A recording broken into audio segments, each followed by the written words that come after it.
words how they made it to the championship 4. Started out pretty good winning at Daytona. We knew we had an opportunity to race for a championship right away, the first race of the year. This season's been long. It's been a struggle at times. The playoffs were tough. I was probably more stressed about making it round and round each round of the playoffs than going to Homestead and racing for a championship. I think probably the turning point, it was a few weeks in a row, making my first Xfinity start at Iowa, getting a lot of confidence for me, and going to Gateway and having that first win. Canada comes to mind. It wasn't very good. We ended up both not winning. When we went up to the road course and actually led some laps for me, that's a big deal. I would say Vegas. We ran out of fuel while we were leading on a green-white checker. You've been racing almost as long as I have. It's easy to get preconceived notions on how you think things should be or how things should go. These guys, they're all really good. These three competitors I'm racing against. You know, I don't know if I can necessarily say it was me that brought this team to the Final Four. I think it was a group effort. We keep performing, and we were able to win last weekend in Phoenix and hopefully repeat again this weekend in Homestead. Yeah, however they made it, congratulations are in order. Now, Caitlin Vincey will be joining us soon from Miami to talk to the 4 championship contenders. First up, the closer, Brett Moffitt. Whether the team was looking for funding to make it to the next race or trying to advance to the final round of the playoffs, Moffitt has found a way to win this year whenever he needed it most. This is clearly a championship contender. They're going to have to find some sponsorship. Crossover move by Brett Moffitt, and Brett Moffitt will take the win. We're not the biggest team, but we proved tonight we're the best. Oh, yeah. Thank you, guys. The checkers will wave for Brett Moffitt. He's going to win at ISM Raceway. And what an incredible season it has been for Brett Moffitt. 5 wins you've had this year, but what would it mean to you to close out the deal and get the championship here in the Truck Series tonight? More than anything, I think everyone at this HRE crew deserves it. They've worked really hard. We haven't had the biggest crew all year. We got 9 to 10 full-time employees, and that just shows their dedication level. So I think if we don't win it, it would be an asterisk next to it. Feel like we left the mission incomplete, but hopefully we can go out there tonight and win the race and win the championship.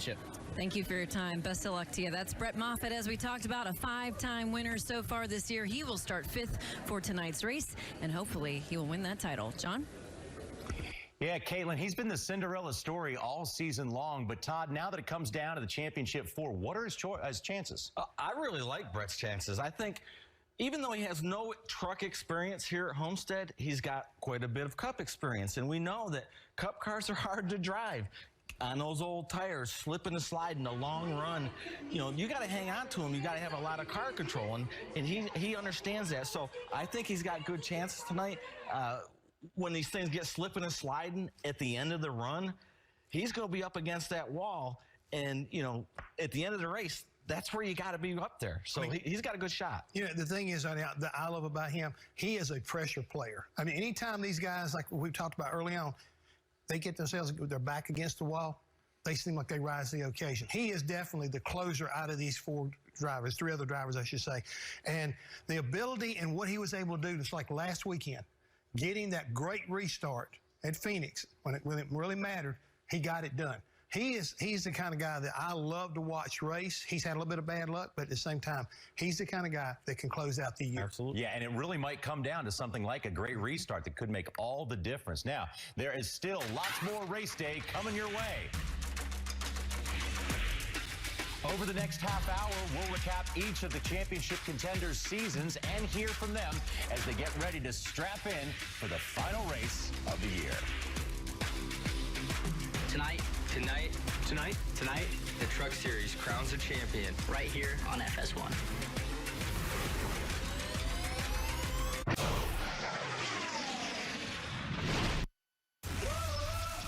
Gragson has dominated tonight. This is a talented racer. A perfect night. He won the pole. He won stage 1. He won stage 2. Noah Gragson victorious at Kansas. With 1 year of experience and the champion crew chief from 2 of the past 3 years, Noah Gragson was an early favorite to win this year's title. But before he climbs into his KBM truck for the final time, he's standing by with Caitlin Vincey. Thank you, John. Well, Noah, we were just talking about this is the last time you're going to be in a truck. You're moving on to the Xfinity Series next year. What would it mean to you to kind of cap off the season, continue that legacy for Kyle Busch Motorsports, and your crew chief, Rudy Fugle, with the title? It'd be really special. Rudy, he sent me a picture a couple nights ago of his 7 championship rings, and he said, it's within an arm's length reach. Just got to go get it and stay focused. So we've been preparing really good this weekend, but this weekend's not about me. It's about all the people who have helped get me here. Safe Flight Auto Glass, Switch, Toyota, Kyle Busch Motorsports, everybody, the Hanley family, Dustin Ash Motorsports, everybody there, Jefferson Pitts Racing, everybody who's helped me get to this point in my career. It's for all those people. Well, thank you for your time and good luck to you. Noah Gragson starting 3rd for tonight's race. John?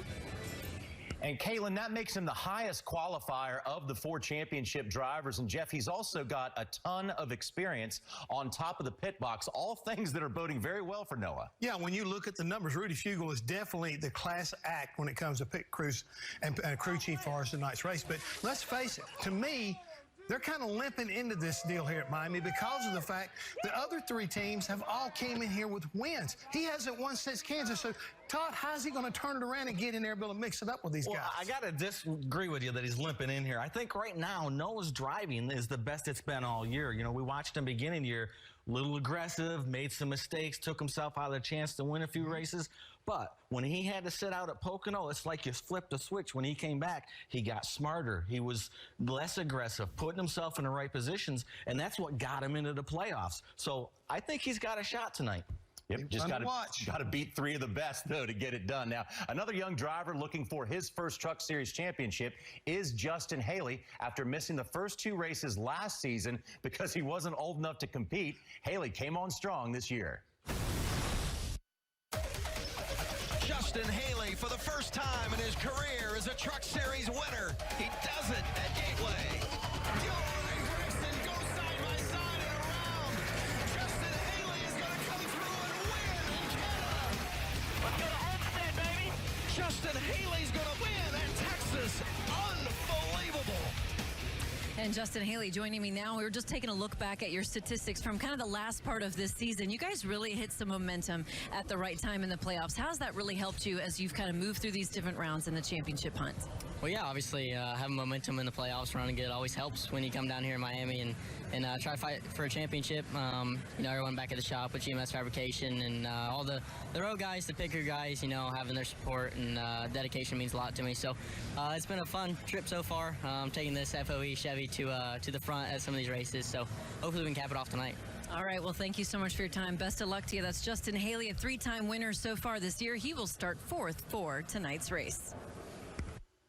Yeah, Caitlin, that's a lot of success so far this season. And, Jeff, here's a driver who has really been a nice surprise throughout the whole season. No, he really has been. I mean, for a young driver and the situation for his first championship, he has shown a level of maturity to me that's very rare. But the good thing about it, at least Todd, I think it's kind of like a situation where he doesn't know what he doesn't know. So to me, I don't think he's probably feeling the kind of pressure and the expectation of somebody like Johnny Sauter or some of the other guys that I think people are saying, oh, yeah, they got a shot to win. I think he's kind of taking it easy. I think he's the sleeper of our 4 contenders, really. Yeah. You know, every race that he won, he wasn't in contention to win, but he put himself in the right position to take advantage of it. So tonight, if he gets down to the end of this race and he's toward the front, putting himself in position, he's got himself in the right spot to give himself a chance to win this championship. Yeah, he's got that nothing to lose attitude when you get to that point of the race. It's anybody's out of these 4. Now, we've still got one more championship contender to talk to and plenty of scenarios to break down. Stick around. Race day. We'll be right back as we get ready to crown the 2018 Camping World Truck Series champion.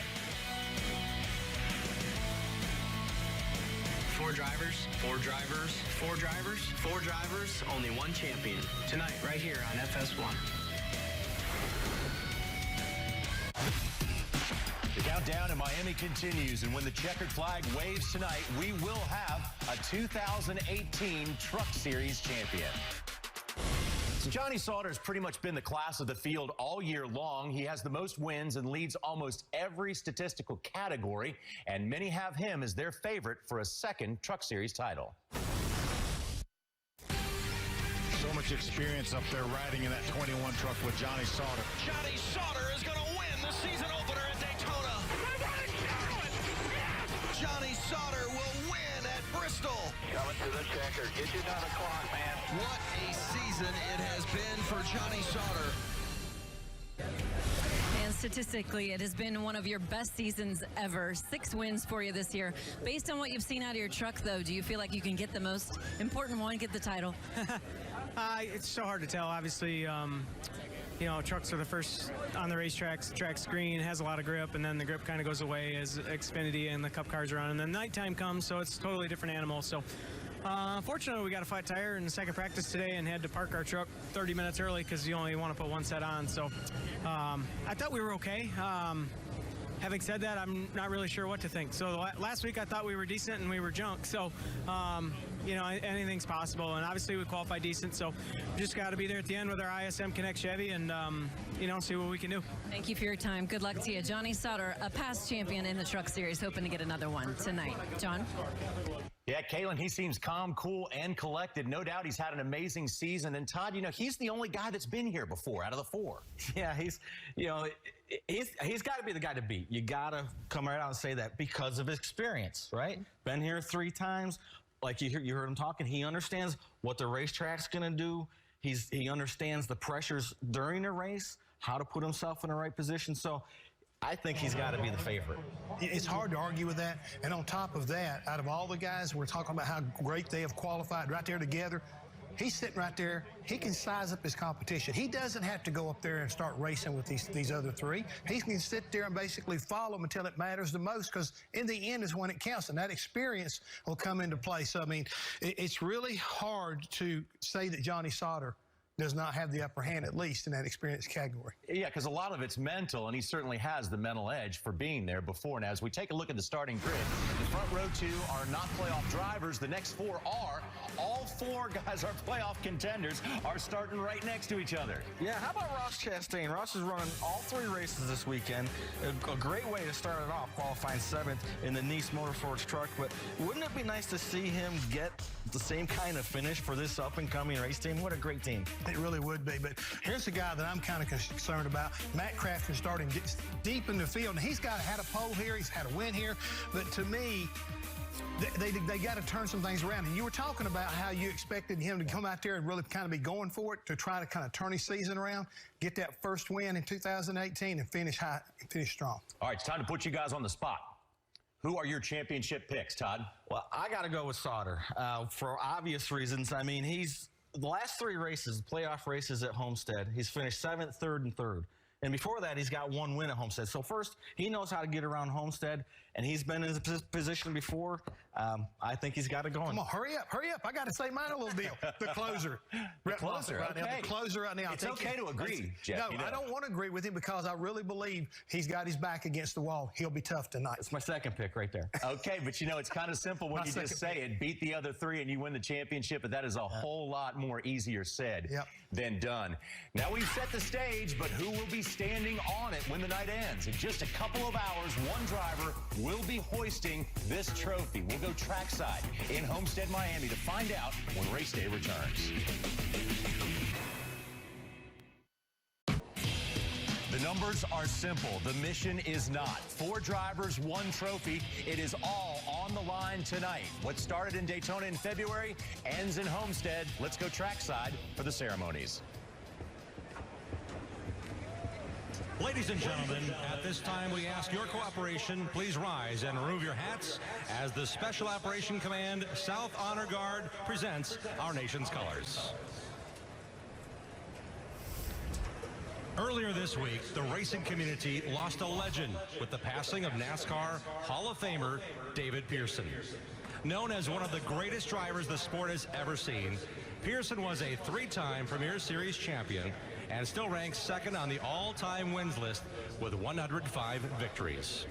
At this time, we ask that you join us for a moment of silence to honor the memory of the Silver Fox, David Pearson.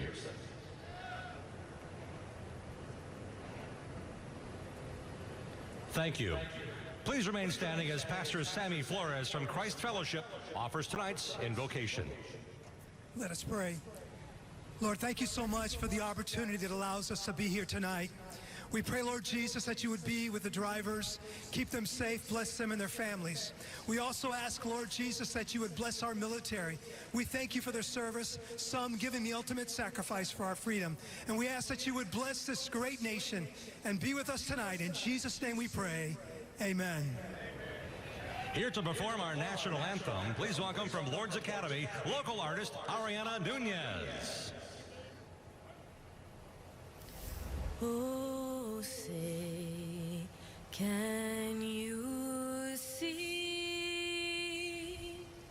by the dawn's early light what so proudly we hailed at the twilight's last gleaming, whose broad stripes and bright stars through the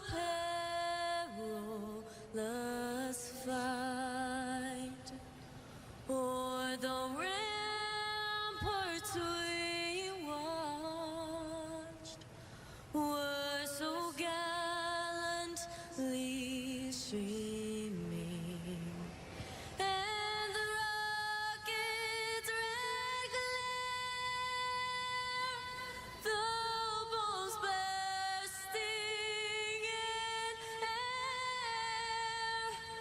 Gave proof through the night that our flag was still there.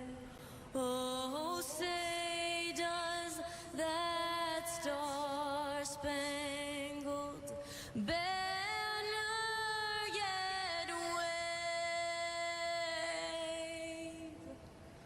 for the land of the free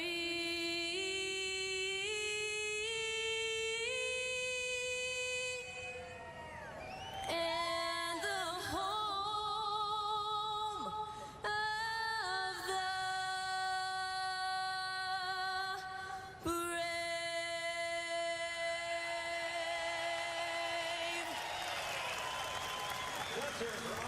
On a perfect night in South Florida, it is time to decide the championship. Race fans, we love you. Thanks for coming along for the ride. Let's go to Vince Welch. The season began in February with a field of drivers filled with hope. And it ends tonight here in South Florida with one discovering hope is actually his reality and being crowned the champion. Let's get the latest on the 4 title contenders, beginning with Alan Cavana. Vince, Brett Moffitt and Hattori Racing are by far the smallest team in this championship 4. At one point this season, they were days away from missing a race due to lack of funding. Instead, they bounced back. They won 5 times, and they were able to get to victory lane and put themselves in position for this title. This week, though, Brett Moffitt revealed he won't be in that driver's seat for this team next year. He's looking for a job. What better way to pad the resume than with a championship title? Right next to him is Justin Haley, the dark horse of this field. He says, don't call me the underdog. Make sure you call me the dark horse. He's not the type to dominate races, but he can find victory lane, doing it 3 times this season. He says he wants to treat this like a normal race, but this is nothing but normal. He is 200 miles away from a title, Hermie. Well, Alan, by all accounts, it's been a career season for the veteran of the group, 40-year-old Johnny Sauter. 6 wins this regular season, but he comes into Homestead needing to recapture some of the momentum he had earlier this season. They struggled at Texas and Phoenix, and earlier today, a cut right rear tire forced this team to miss about 30 minutes of practice when they chose to save an additional set of tires for the race tonight. But they rebounded for a 6th place qualifying effort. Johnny Sauter goes after championship number 2 tonight. Now, Noah Gragson, speed has not been the problem. This truck has been fast all year. He has led the series in pole positions, 10 stage wins this year for the A team. The problem, they have not been up front at the right time when the checkered flags fall. But Noah Gragson tells me they ended practice early today because he was happy with his truck. It was fast. He said, hey, I drive for Kyle Busch. My crew chief, Rudy Fugle, has the pedigree to do this. We expect to win this championship tonight. Vince?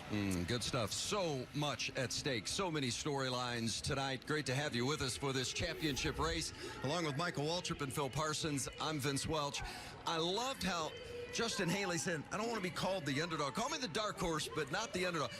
Who is the favorite among the four tonight? Well, I have to make Noah Gragson the favorite because of Rudy Fuqua as crew chief. He's won 5 of the last crew chief championships here in the Truck Series. He's going to be fast. Hermie talked about his speed. A lot of poles, a lot of stage wins, and I think he can close the night. And if not, his Toyota buddy can do it. Brett Moffitt, what speed he had in practice earlier today. He said he had a 10th on the field. They looked at Lap Tracker. They studied the Dartfish. All the data says they're the best truck. So it's Toyota versus Chevy tonight, Phil, and I have to give Toyota advantage. Do you agree? Absolutely not, Michael, because how can you discount the experience of Johnny Sauter? He's a former champion. He's won at this racetrack. He's won twice this year on the mile and a halves. You have to go with the experience of Johnny Sauter. He's got to be my favorite. And right behind him, whether he's a dark horse or an underdog, all Justin Haley is a winner. He's won 3 times the second half of the season. It would not shock me to see him put his name on this championship trophy. Well, remember last year in this race, a driver who wasn't among the championship fours, the guy that actually won the race. Chase Briscoe won this one last year, and he wasn't racing for the championship on that night. So if it's someone outside the championship four tonight, who is it going to be? Well, we talked all year long. It's not about if Stuart Friesen was going to win a race. It's when Stuart Friesen was going to win a race. He's had his opportunities, but he hasn't got it done.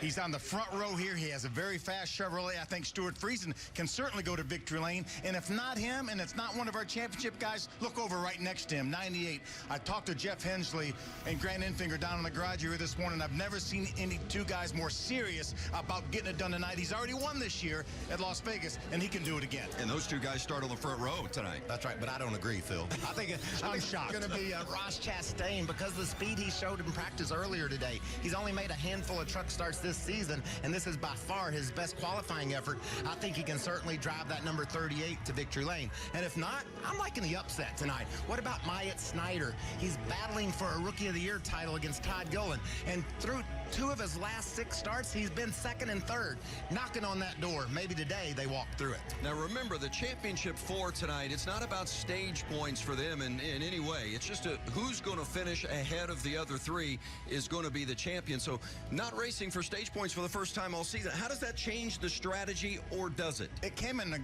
come into play. Actually, NASCAR has given these guys an extra set of tires, so they will have 4 sets of tires on pit road when they start this race, in addition to the tires they have on the truck. So it could be the fact that a late pit stop, maybe with just a couple laps to go, does it.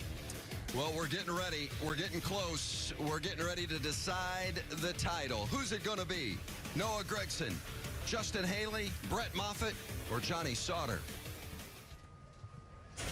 And now, for the most famous words in motorsports, please welcome our Grand Marshal, Ford Super Duty Marketing Manager, Truck Brand Team, Brian Rathsberg. On behalf of Built Ford Tough Trucks, drivers, start your engines. Fired up and ready. Maybe just fired up here and there.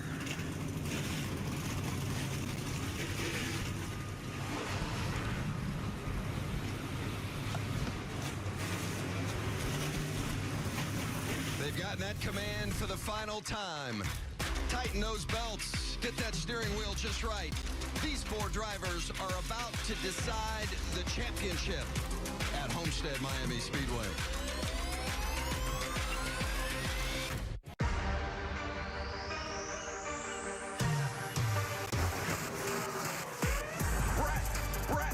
Brett Moffitt. Brett has gone to the front.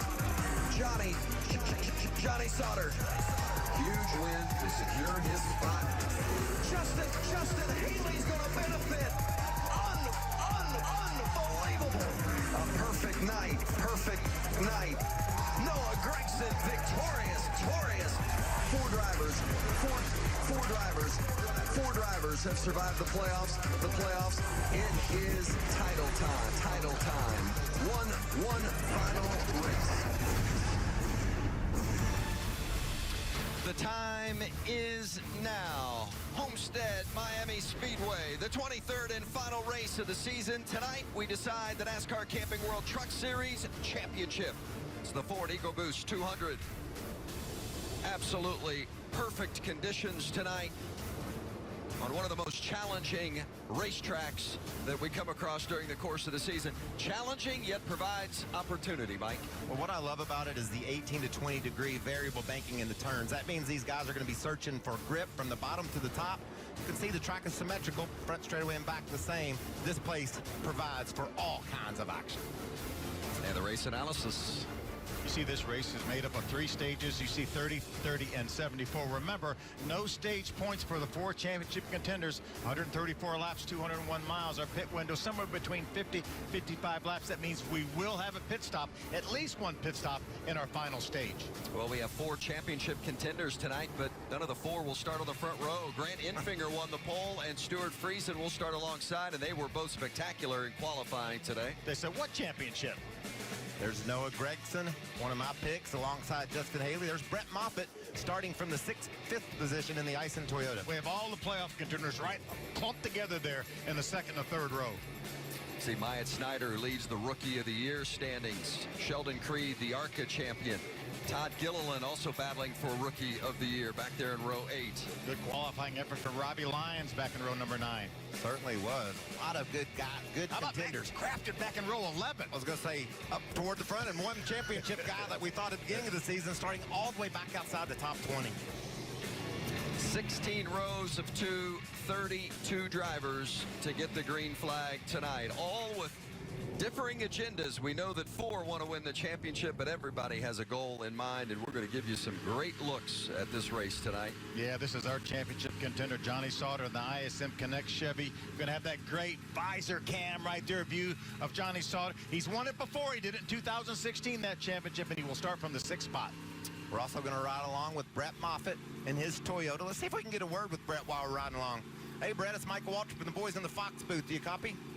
Yeah, I got you, Michael. Well, it's all here for you. A chance to be champion. By all accounts, you're the favorite as far as the way practice went this morning. How do you feel, bud? I feel good. We got a really good icy group, Tundra. We've worked hard all year. You know, these guys deserve the shot to win, so hopefully we can take them to victory lane. What will be the key for you winning tonight? Running the bottom, running the top? How will you attack this race? I just think you got to be willing to move. Move around, be aggressive, and find what works. All right. Hope it all works for you, bud. Talk to you later. 10-4, thank you. You know what I love? That's what dirt racers do. They run around and try to find some fresh pavement, something that'll stick. Brett's an old dirt racer. We're also going to ride along with another one of our championship contenders. This is Justin Haley. This is the Fraternal Order of Eagles Chevy for GMS. He will start from the 4th spot, a 3-time winner this year, going for his first championship. Inside row 2, there he is, Noah Gragson in the Safe Flight Auto Glass Toyota. He'll be hoping for a championship. Ran the perfect race in Kansas earlier this year. Set on the pole, won every stage, won the race. He needs to do that tonight. We're going to ride along from the pole with our Ford onboard camera. This is Grant Enfinger. This is the champion power equipment, Curb Records Ford. He starts from the pole. Grant Enfinger trying to get win number 2 here in 2018. Not just nerves in the cockpit holding that steering wheel, nerves up on the pit box too. Crew chief's got a big job ahead of them tonight. Let's hear from a couple, and we'll begin with Hermie. Well, Vince, not only do we have a championship on the line, also a Rookie of the Year battle. This is Marcus Richmond, the crew chief for Todd Gilliland. So close to a couple wins this year, but what's been the one thing that Todd has shown you this year to let you know that he's got what it takes to be a big-time NASCAR racer? I think it's that thing where he's been leading at the last lap, coming to the white. You know, he definitely can do it. This team can do it. It kind of feels bad that we hadn't got a win for KBM and all our sponsors, Toyota. But I feel like if we can go out and win tonight, we can kind of seal the deal, seal our faith, and then the Rookie of the Year, you know, lies where it lies right to that. That's Marcus Richmond. Vince? Well, Hermie, he said it, the best way to secure Rookie of the Year, go out and win this race. And right now, Myatt Snyder is in position to do that. His crew chief, Rich Lushes, how would you describe his maturation throughout this season? He's grown a lot all year long.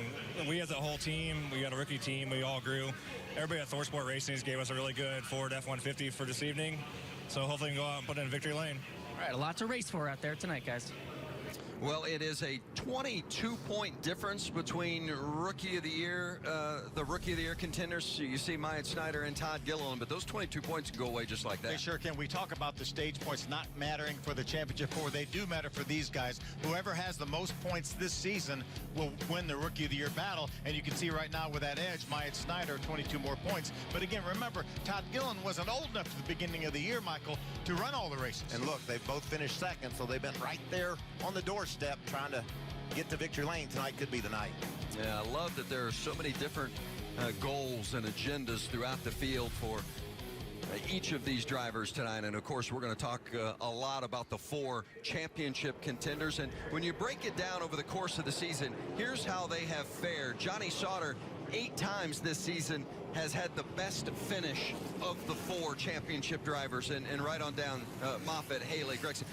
Can you put much into this stat, or do you just throw all the stats out and see all 4 of them as even coming into this race? I think they're pretty even. Johnny Sauter, by virtue of those 6 wins, obviously that accounts for 6 of the 8 times. Noah Gragson, Michael, as you mentioned, with only that 1 win, he's only outpointed these guys or outfinished these guys 2 times. But I think it's so closer. All 4 of these guys have gone to victory lane this year on the mile-and-a-halfs. So I think it's too close to call. Yeah, there's no strategy as far as the history, I don't think, here, Vince. But what we will look for is that second stage winds down, if there's an ability with a caution flag to get to pit lane and switch things up on the other guys. Strategy at that point could become big.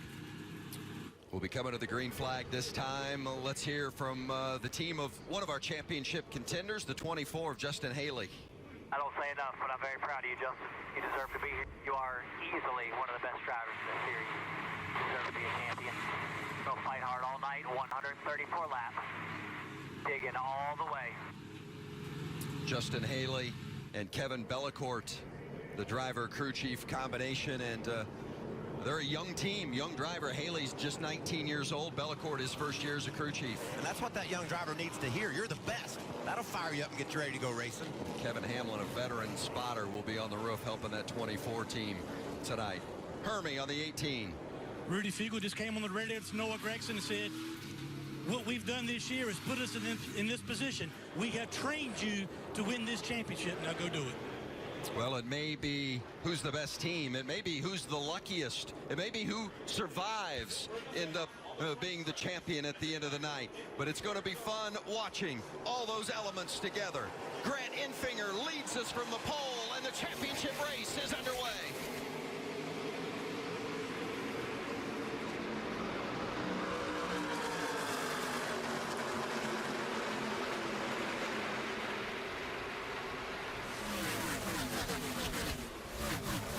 Three wide for 4th as they hit the backstretch. Moffitt with a good start, hit the bottom, but is not able to complete the pass. It's kind of tough to complete passes on the bottom. You see him 4-5 there off turn 4. How about that black truck of Nemechek taking over that 4 spot on a 4-wide pass? Justin Haley into 2nd, and still 3 wide with Sauter right in there along with Noah Gragson and Brett Moffitt. Now they sort themselves out a little bit. Gragson and Sauter side by side. And Phil, I think you got a tippy toe just a little bit right here, especially if you're one of our championship 4. You don't want to get loose and have something throw your race away before you even get started. Well, why were they 3 wide then, Michael, if you got a tippy toe? They were trying to get out of that situation, but it was unavoidable. Justin Haley challenging for the lead. Enfinger outside, Haley inside. 3-time winner this season, Justin Haley, challenging Grant Enfinger.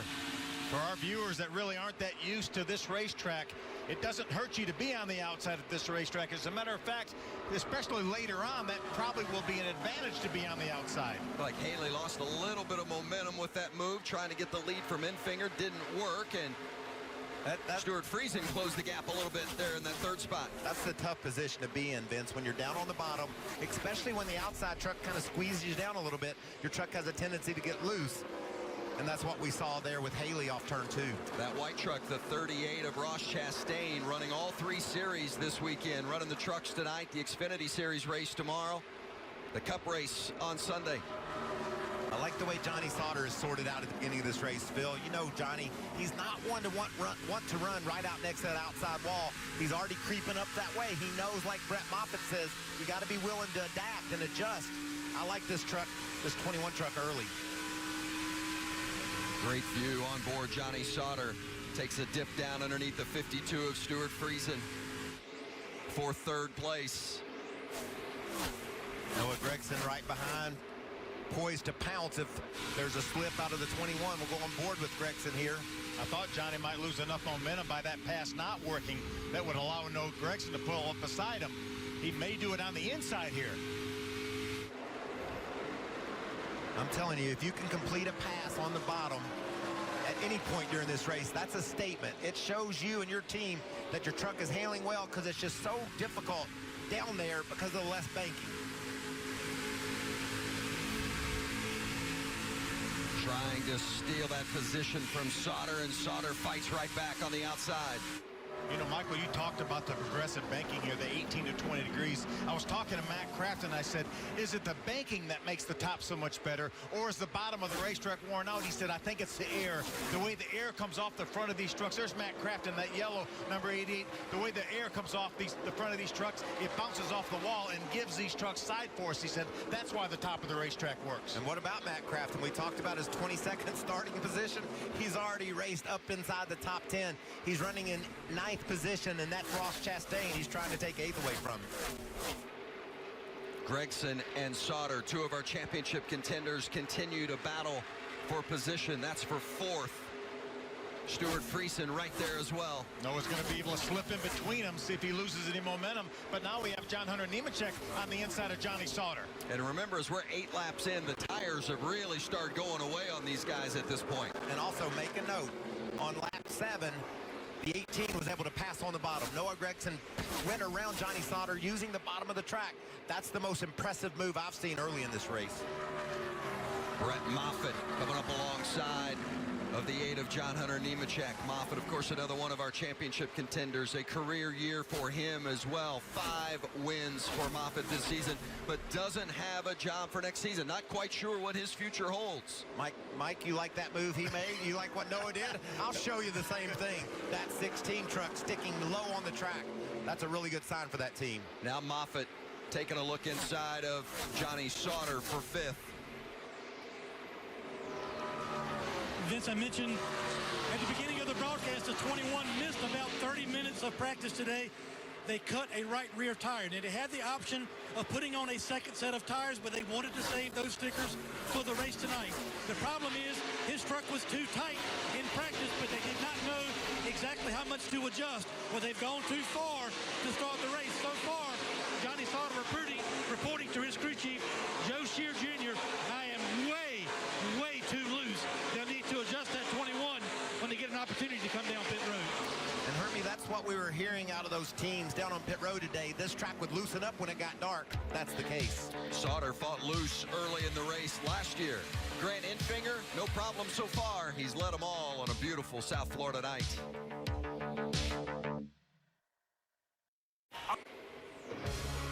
Back at Homestead-Miami Speedway, the championship night for the NASCAR Camping World Truck Series. There's your leader, Grant Enfinger, in that bright yellow 98. He has led all 14 laps so far.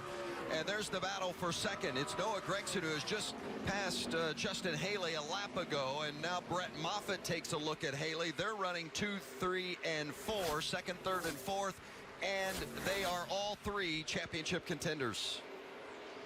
And Brett Moffitt, you can see him driving different lanes through the corners, down on the bottom, up top. One of the fastest trucks on the track right now. His crew just preaching patience, telling him he's faster to take care of his stuff, take care of those tires, and drive to the front. And Phil, I'm curious, how much do you think they can save on the tires? When they cut low, does it wear them more? By making these bold moves, is that hurting their tires for later in the run? I think it does maybe a little bit, but they know they have a 30-lap run here till the end of that first stage. Why not? Let's see if we can abuse these tires in 30 laps, and that'll give us a better idea in the last stage of the race what we can do. Noah Gragson running second. Hermie? Getting a lot of great information from his spotter, Tony Hirschman, who has a lot of experience.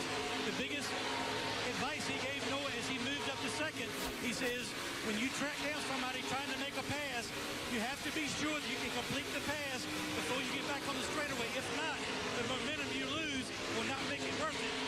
Gragson learning a lot as he makes his way to the front. And Hirschman, that spotter that Hermie mentioned, also the spotter for Kyle Busch. Kyle, of course, running for a championship in the Monster Energy Cup Series on Sunday. He must be a pretty good spotter. Absolutely. How about this? Ross Chastain in the 38. The 02 is Austin Hill. They're just outside the top 10 there with Todd Gilliland in the 4 truck. Yeah, Todd hadn't shown the speed we usually see out of that 4 truck, but I think he's just still learning. He's learning so much and making good progress here early. Join this battle for a spot just outside the top 10. For Gilliland, it's been an interesting season. You know, he has led laps in 7 of the last 9 races. He had the race at Texas 1. He ran out of gas a half lap from the finish. I mean, it's been an up and down kind of year for them. Sometimes they just haven't raced to their expectation or our expectation maybe. But I think overall, you look at the season that the 4 has had, you got to call it a success. I think without a doubt, we have to realize he just turned 18 back in May, so he wasn't even able to run the first few big racetracks we had on the schedule. It's amazing the progress he's made. As Marcus Richmond said, you know, they might not win tonight, but we know they're going to be contenders next year for this championship. The 16 of Brett Moffitt closing in on Noah Gragson for second. How about some radio communication from the 16 group? 18 must have been studying what we were doing today, huh? And for where I'm at, that's what I was thinking. His long run speed is second to ours, I'd say right now. He's the only competition we've got. What do you take from that radio communication? Well, I talked at the opening about how everybody said the 16 truck of Brett Moffitt was the fastest on the long run. These teams study all the data they can get their hands on to figure out why that might be. And when you have a crew chief like Rudy Fugle and a young student behind the wheel like Noah Gragson, you learn from that and you apply it. And it's obviously working early because Moffitt can't do anything with Gragson, but both of them are gaining on our leader, Grant Enfinger. 10 laps remaining here in this first stage. Happens in a hurry. How cool would it be to see Matt Crafton get a big victory tonight? The team hasn't had the year they were hoping for, got knocked out of the playoffs last week, and he is coming up inside of the top 10, up to 6th now. We talked about it during qualifying. This is the only competitive truck in the field with the OEM engine. This is a Ford engine. Everybody else has the NT1 built by Elmore, basically a spec engine. Matt Crafton, Junior Joyner, said they were just going to test us, trying to look towards next year. Matt Crafton said we'll probably be hurt a little bit qualifying, but we think it may be the way to go in the race, and he's headed to the front. Crafton started deep in the field, but he has moved up. Currently running 6th. His ThorSport teammate, Grant Enfinger, showing the way from the front.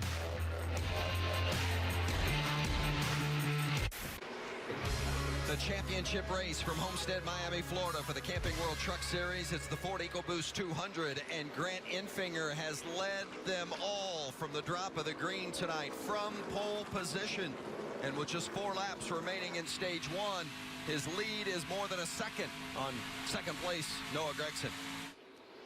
But those guys have steadily closed in on him, Vince. He stretched that lead out to over a second and a half. See Gragson to the bottom. He's pulled away from Brett Moffitt in the 3rd position, so a good long-run truck for that 18 truck. And Michael, Matt Crafton is not racing for a championship, but he is the topic of discussion on the 18 radio. Crafton's pretty quick here. Straddling top seam 3-4, running bottom of 1-2. We'll give that a try here once we get around the lapper. So trying some different lines is the 18. Also back to Johnny Sauter. He continues to drop. He is way too loose. He told me earlier today, I do not like running the top of the racetrack. I even spent some time on the simulator trying to figure it out. You can see he's trying to get up there and go, but so far it is not working for the 21. He is way too loose. He's going the other way, Hermie. Harrison Burton gets around Sauter there, and there comes his Halbush Motorsports teammate, Todd Gilliland, to try to dispose of Sauter as well. And there are just sometimes drivers are more comfortable up top than others. I mean, if you're not comfortable up there, you're not going to be fast whether you go up there or not. Yeah, that's exactly. But I think Johnny Sauter's truck is just simply too loose right now. We've seen this truck maybe be a little bit off at the start of the race, and Joe Shear really makes some nice adjustments. So let's don't count out Johnny Sauter yet, even though he may not be comfortable up at the top of the racetrack. He's won on this racetrack before. He finished 3rd here last year, 2nd in the championship to Christopher Bell. And remember, when he finished 3rd last year, his truck started out just the way it is tonight at the drop of the green flag. like it just was sideways loose on him until they got it tightened up and he was able to do something with it. Maybe Johnny said, good. It's just like it was a year ago when I won the championship. Make those same changes, Joe. Please do that.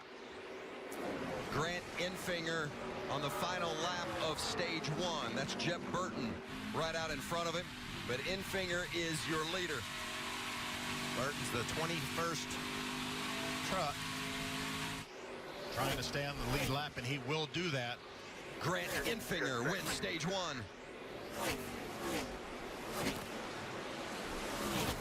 Those crew chiefs, Vince, they watch closely how many trucks are on the lead lap. That could help them decide on some strategy later in the race. The fewer trucks on the lead lap, the more chances you can take. Enfinger wins the stage. Noah Gragson, the first of the championship contenders. He was second in stage 1.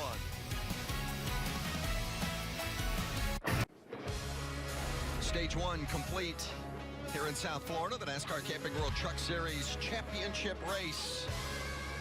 Grant Enfinger, the stage 1 winner. Enfinger, good look at him in the 98.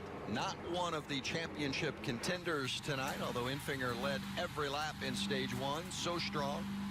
But Noah Gragson was the top truck right there in the 18, the top truck of our 4 championship contenders. Brett Moffitt there right behind him. Then Justin Haley and Johnny Sauter. That's how the 4 championship trucks shook out. But Sauter's all the way back in 13th. There'll be a little bit more to worry about if you're Sauter. We talked about the Toyota versus Chevy battle for this championship. Grant Enfinger said, I don't want to hear any of that. It's Ford championship weekend, and I got my truck out front.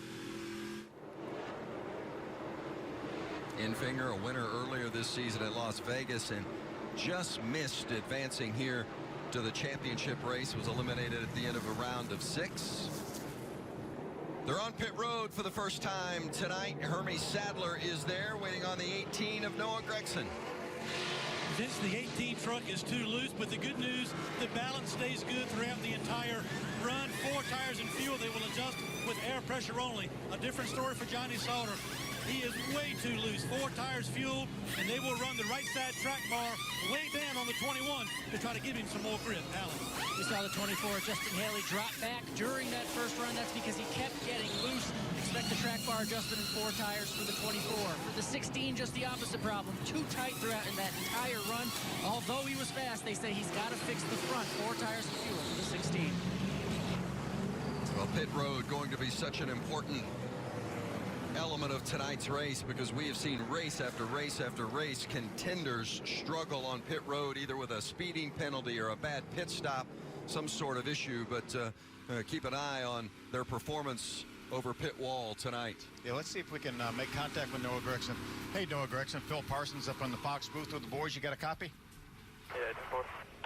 Nice job there in that first stage, and obviously you had Grant Enfinger in front of you. You were chasing him down, it looked like, towards the end of that stage. Is the truck where you needed, or did you make some changes? We were a little bit loose, but my guys, Safeway Autoglass guys, they had a really good pit stop there, so we're going to be all right.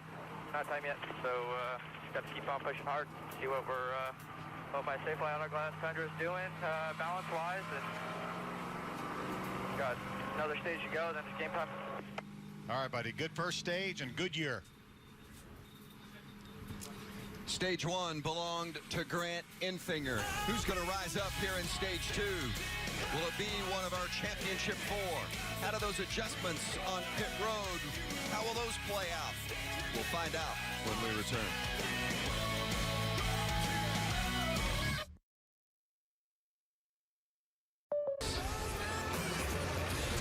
Beautiful night here in South Florida. Great location for the season finale. The Ford Championship weekend began here in 2003. Trucks tonight, Xfinity tomorrow, Monster Energy Cup on Sunday. How about that 88 team, Hermie? Well, Vince, the 88 has tonight what they needed last week at Phoenix. A truck that he can hustle, plenty of grip down in the racetrack, and plus the pit crew doing a great job too. 4 tires, they gained all those positions, got him out front. Alan? The 98 of Grant Enfinger, he's feeling good. He led all those laps in stage 1. He got 4 tires and a fuel adjustment, but he told the team, especially on the long run, he needs more sound bite. He needs more side bite, Michael. I can't even explain it, so I'm going to let you do it, you drivers up there. He's just leaning on those right side tires. Alan, and they're not sticking. So he just wants more lateral grip. The front end isn't bad, the back end isn't bad, just needs overall more grip. And you know what, that just got worse because he's going to restart back in traffic. He's in the second row now, and that'll make a big difference about how this 98 handles. So he needs to pounce early, get that clean air, and then that way he can see if they indeed did improve that truck. Here's our 4 championship contenders and where they will restart. From what I've seen early, the 2 Toyotas, Noah Gragson and Brett Moffitt, are in the driver's seat. We just haven't seen the speed from Johnny Sauter or Justin Haley, but there's a long way to go. A lot of adjustments and a lot more action on pit road. Matt Crafton, his team uses the pit crew of William Byron from the Monster Energy Cup season. He came into the pits 5th, came out 1st. Crafton chooses the outside lane for this restart. They got a bump in the back end from his teammate Grant Infinger after spinning the tires to get stage 2 underway. And we're 4 wide at the start-finish line, and that doesn't work, and that's not even legal, so something will have to be done with that, I would think. Well, Crafton just didn't go. He held him down, held him down, held him down. And when you're back 6-8 rows in the field, you can't see what's going on. You can fan out, but I saw Chris Wyndham, the 54, fan out 4 wide, but then you cannot make that pass. You have to give that spot back if you get it. So on the restart here to get stage 2 underway after Crafton didn't get a good start, Noah Gragson jumped to the front. Now let's see if Crafton can do something with him from the 2nd spot. That's Brett Moffitt in 3rd. Take a look at this restart again and how it just accordions from the front.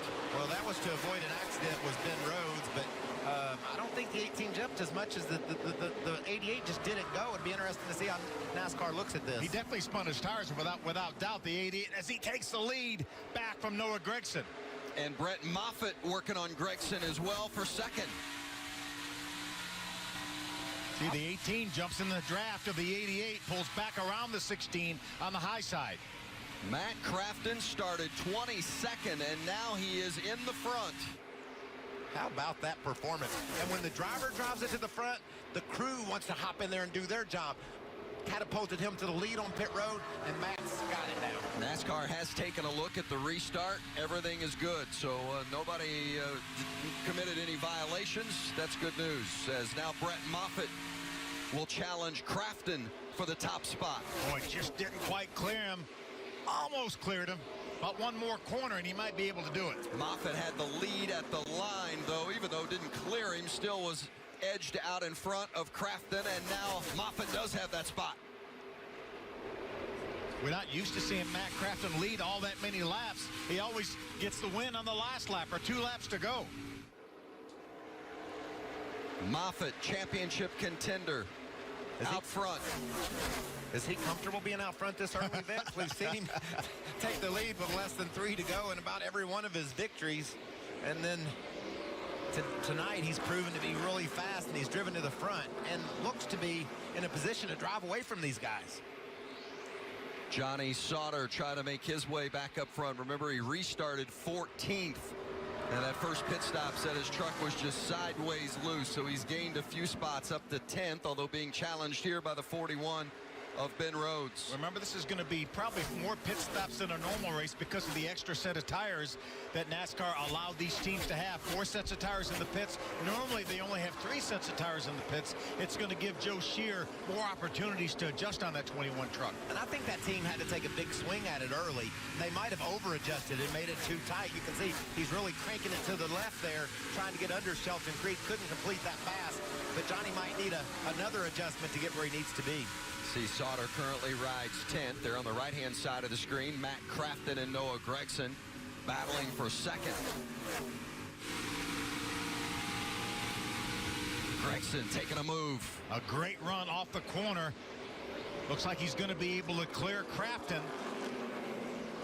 And he's going to set his sights on Brett Moffitt. At the end of that first stage, it looked like Gragson was a little bit better. And you talked to him, Phil. He was comfortable with his truck. Now he's got that 16 truck of Brett Moffitt in his sights. 2 championship contenders at the front. That's Brett Moffitt, the leader, and then the 18 of Noah Gragson is 2nd. And then 2 drivers just looking for a win, and Matt Crafton and Grant Infinger running 3rd and 4th. Infinger slips to 4th, or Infinger slips into 3rd, I should say, and Crafton back to 4th. Johnny Sauter's made his way up into the top 10. Ben Rhodes, the 41 truck, was trying to get by Johnny for that 10th spot. There's Sheldon Creed. Michael, you were talking about Johnny Sauter trying to get by him. Just a couple laps to go. Lost a few truck lengths now. Halfway through stage 2. I like what I'm seeing out of Sauter. Progress, that's what you're looking for. Be interesting to see how the truck does when he gets another 5, 8, 10 laps on his tires. Love this view. We're riding along on Johnny's visor. You can see him attacking the bottom of the racetrack while Sheldon Creed goes high. Closes on the entry, but watch Creed with the momentum off. That's typically what we see. The trucks on the high side is have that momentum up off the corner.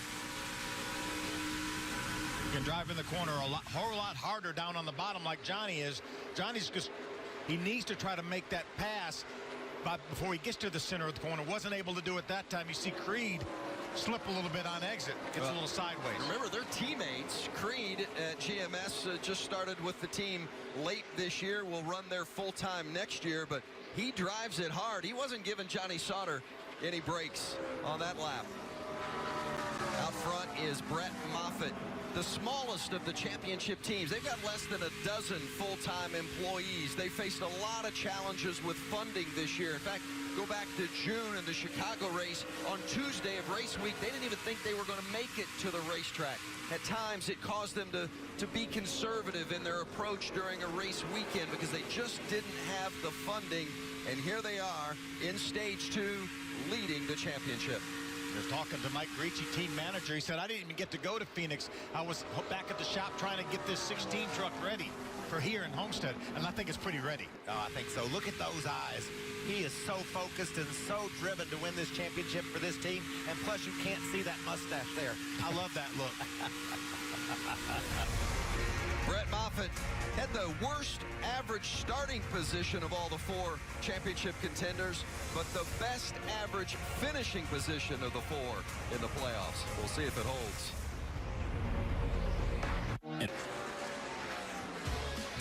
Back at Homestead-Miami Speedway, Shiggy keeping an eye on his team, the 16 team of driver Brett Moffitt right now out front leading the championship race. Great look at Moffitt. Normally he doesn't, take the lead until, I'll say, the white flag lap.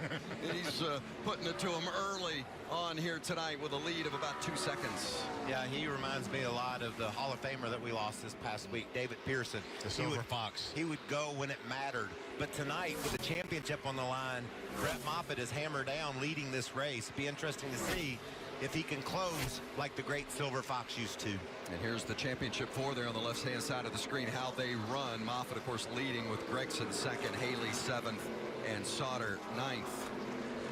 How about the 52 of Stuart Friesen? He runs 6th.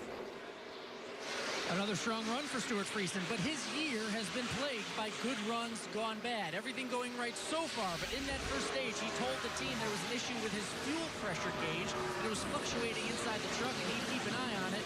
No issue right now, but the year they've had, they're just waiting for something to go wrong while he has a good run, guys. Well, hopefully this won't be that kind of night for Stuart Friesen, and they can finish it successfully. We'll wait and see. A long way to go. 5 to go, though, however, in stage 2. What kind of strategy might we be discussing if we're one of the championship 4? Well, I think if the caution flag doesn't fly over the next couple of laps, we're just going to come to pit road here and get 4 tires, all 4 of our championship 4. But Phil, in the last stage of this race, if I'm Johnny Sauter and maybe even Justin Haley, I might look at a 2-stop strategy in our final run to the checkered. That means that you can pit on about with 20 laps into the stage and then another 20 and run to the checker. That could be an option for these teams. It's risky, but it might be what they have to do. They're not going to win from where they are now. I'm not sure that the math will work, but I think what I like, if you pit early, you have to count on the caution flag. You can't count on making 2 pit stops, I don't think, over the final 67 laps, which is about how long we'll have for that 3rd stage, and try to beat a guy that's only going to pit 1 time. So I think you're going to maybe pit early and have some good tires and then hope for a caution flag to really bring you in. You know, it's interesting. You look at this racetrack and you talk about drivers have to run up on the wall, how much the tires go away. You'd think we'd have more caution cautions. But even going back to last year's championship race, the only cautions we had were at the end of the stages. And tonight, same case, haven't had a caution because of an incident on the track. Let's look at that outside wall. There's not a whole bunch of black marks on it like we have seen in the past. We didn't see that last year. We had some trucks get into the outside wall, but not bad enough to cause a caution flag. So I think right now these guys, they're really off the wall. You see right there, Noah Gragson, the 18, Grant Enfinger. They're a full truck width away from the danger zone up there. There may be some speed up there, but it's a little bit too early to have to worry about it and go get that right now. Well, just a couple of laps left here in stage 2, and as always, with 2 to go in the stage, the pits are closed, and there's a good look at Gragson running second and the 98 of Enfinger third.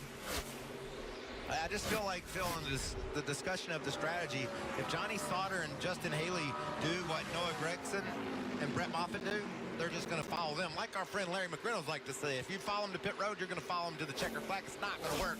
These guys have got to figure out some strategy or just take a chance on pitting very early and seeing if that caution does fly. Sauter in the 21. He is 10th. Justin Haley, by the way, is 8th. Our other 2 championship contenders, Gragson and Moffitt, run at the front. Yeah, that's Johnny Sauter's teammate and Justin Haley's teammate, Sheldon Creed. He just got by Johnny a lap ago, and you see he is running the top of the racetrack. Look at him over in 1 and 2, and this is a rookie. This is only about his 7th or 8th Truck Series start. Hey, I know that you always race hard, but if you're Johnny Sauter, does it irritate you a little bit that your teammate, your young teammate, has just been with the team a short amount of time as the stage comes to an end? Moffitt winning stage 2. Does it irritate you if you're Sauter that Creed has made it so difficult on him? Yes, without a doubt. Especially when you've had the night that Johnny Sauter's had tonight. He's already irritated, and when his teammate passes him late in the stage, just gets on his nerves even worse. Well, nothing on this guy's nerves. Brett Moffitt. So impressive. Scott Zipadelli, the crew chief for Moffitt, will be trying to make a decision. What are they going to do for strategy?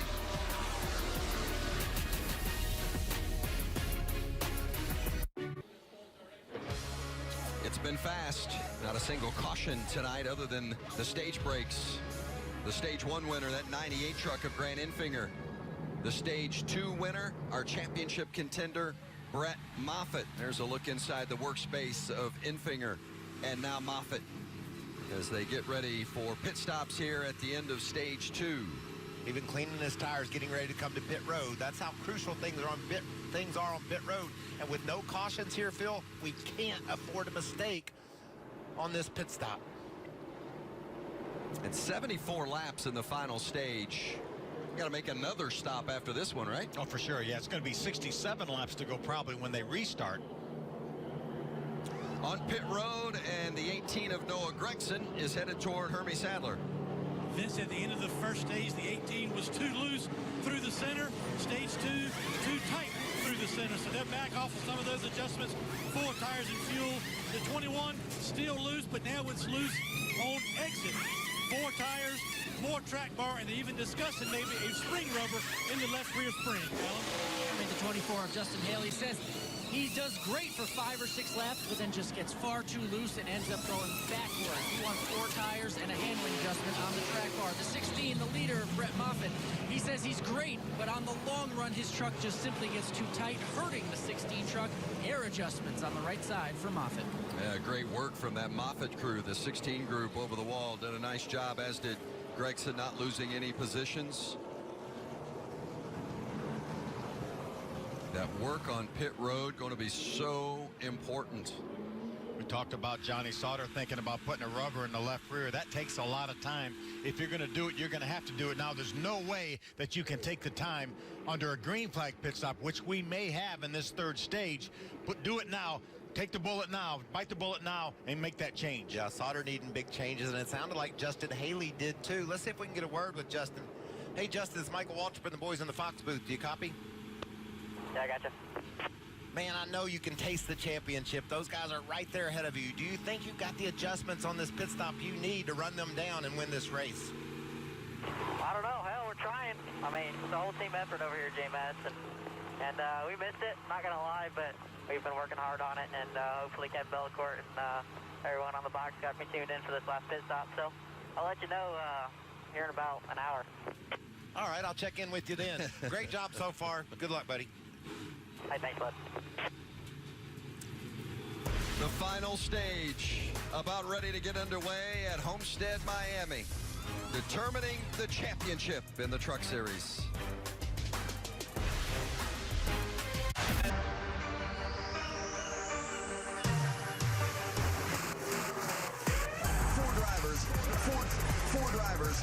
Four drivers have survived the playoffs.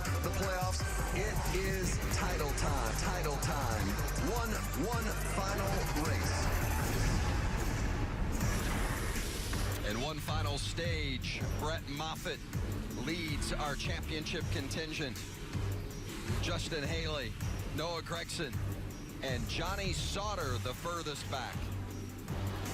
And Vince, when Johnny Sauter came down pit road, Joe Shear Jr., the crew chief, said it best. He said, Johnny, we do not have a shot like we're running. Made a pretty big change. You can see the right side tires going on. No problem here. But watch the left rear tire changer. He's taking the tire off. Jack goes up. Okay, he's sticking his head inside the fender well in his hands to put a spring rubber in the left rear. You see the delay. Now the left rear tire going on. Usually a big chance or big change on pit road. But good job to the team. They only lost really one spot, and they took a swing at it. We'll see if it plays out for the 21. Well, to take a big swing, that was the time to do it, right? I certainly applaud Joe Shear Jr. and this team for taking this chance. And now I'm going to be interested to see if it doesn't work. Do they indeed short pit? Run like 20 laps and come to pit road. Take a chance, because you've got to mix it up. You can't win the race if you do what the leaders do. Remember, everybody from this point on has 2 sets of tires in the pits, and it depends on when they're going to put them on. They would ideally love to have a fresh set of tires if we get a caution inside of 10 to go. Well, and they definitely all have to make at least one more stop. Stage 3 underway. Brett Moffitt on the outside. Noah Gragson inside. Gragson with another great jump. How about Sheldon Creed and that 2 truck? We saw the same thing at Texas, didn't we, Phil? He drove that 2 truck to the front. He doesn't care about any championship battle. He wants to win him a race. Gragson leads while Creed pulls alongside Moffitt for second. Remember Sheldon Creed, the rookie, ARCA champion, won 4 times in the ARCA series, but he doesn't drive it like a rookie. He has been fast in each of his appearances here this season. Yeah, rookie's only run 4 races this year. He's a very raw rookie, but a great job in the ARCA Racing Series. And doing a great job here tonight, racing Grant Enfinger right now for the 3rd spot. And just behind them, Justin Haley in that 24 truck, currently second in the or 3rd in the championship 4. He might not have to wait an hour to tell us how those changes work, Phil. He's already charging up there toward the top 5. Cheer on the restart on the right-hand side of the screen of the 97 of Jesse Little. Of a 4 wide, a little bit of sandwich in the middle for the 97, and very tight with Ben Rhodes. Yeah, started near the top 5 and falling all the way back to 13th in a very fast 97 truck. Oh, was that wall contact there off turn 2? With Nemechek, he lost some momentum for sure, as Matt Crafton's going to drive by him. That's for 7th. Now Nemechek pulling back alongside. Didn't lose that spot for long. Yeah, he lost momentum, so he's able to really drive it down into the corner and take care of Matt Crafton there. John Hunter Nemechek running the Xfinity Series race tomorrow. The extra laps in. Saw a little bit of a mark on the right rear bumper, so I think he did get into the outside wall, possibly off turn 2. Johnny Sauter still trying to make up ground outside the top 10. There's Myatt Snyder's gotten up to the 11th position. Johnny's going to look to the bottom there. Ross Chastain, a couple guys we talked about at the start. And look at this battle for the lead. Brett Moffitt starting to heat up Noah Gragson. Moffitt's led 27 laps tonight. Grant Enfinger, who runs 3rd, has led the most. From the pole, Enfinger led 33. Moffitt led 27. Gregson's been in front for a short while tonight as well. Guys, we restarted with about 67 laps to go. I think I would try to cut this in half. Michael, you talked about going 20 laps. I think I would put this about halfway, go about 32 laps, pit somewhere around lap 100, and then And then if we go green the rest of the way, then I'm going to have fresher tires than the guys that stay out any more laps than I did. Your leader, Noah Gragson, won just one race this season. Gragson, the only one of the championship 4 who has not won in the playoffs. The other 3 championship contenders, Moffitt, Haley, and Sauter, have won the last 3 races. Gragson, you got to go all the way back to May in Kansas for his lone win this season. What kind of track is Kansas? That's a mile and a half. There you go. All 4 of the championship contenders have won on mile and a half this season. But Gragson really statistically has been lights out on the mile and a half. He's led the most laps on the mile and a half, but just doesn't really have the results to show for it. Just hasn't finished it off. And all the guys say, we've talked about it before, they say this is the most challenging mile and a half that we have on the circuit. Sauter trying to work on Ben Rhodes now. That's for 10th. Remember, Johnny Sauter, they took the opportunity during that pit stop to make major changes, not only in chassis adjustment, but put a spring rubber in that left rear. Trying to help the handling of this truck. The previous lap, Johnny Sauter was the 5th fastest truck on the racetrack. So I think that truck is better, but he's just stuck behind so much traffic right now. Yeah, and he's trying to work the bottom, and he just can't get the momentum it takes to complete passes. You can see Ben Rhodes there ducking to the bottom on Harrison Burton in that 51 truck. They fall along behind Matt Crafton, but you can see Rhodes dives deep in the corner, does the slide job up to the top, and disposes of the 51 truck. And does it hurt Sauter? And Johnny will admittedly say that the top isn't really where he's comfortable. That's not really his style, but here you might need that, right? But he's won at this racetrack before on this configuration, so Johnny Sauter's been able to get it done. We talk about last year, you mentioned how loose he was at the start of the race last year. They made changes, and he rebounded and finished 3rd in that race, 2nd in the championship. Moffitt continues to heat up the back bumper of Noah Gragson. Yeah, he fell off Gragson a few truck lengths the last lap, but this time about a 10th faster than Noah and closed that ground back up. Moffitt's got a couple of mile and a half wins this season, victorious at Atlanta and Chicago. Is there a mile and a half track that's most similar to Miami? I would guess Chicago, maybe. And also would say Atlanta a little bit. I know the banking is different at Atlanta, but the grip level is a whole lot the same at those 2 places. So I would compare those. And a lot of the guys say this is the exact same combination of left and right side tires that these trucks ran at Chicago as well. Robbie Lyons, I think, jumped the cushion there into the outside wall, got into pit road, so no caution. And when I say no caution, Vince, just keep in mind, these green flag pit stops that could come up if the caution don't fly are going to be the key to success here tonight. And Phil, this is a very difficult pit road to get down onto when you exit turn 4 and getting to pit road speed. The transition from the bank to the flat is abrupt.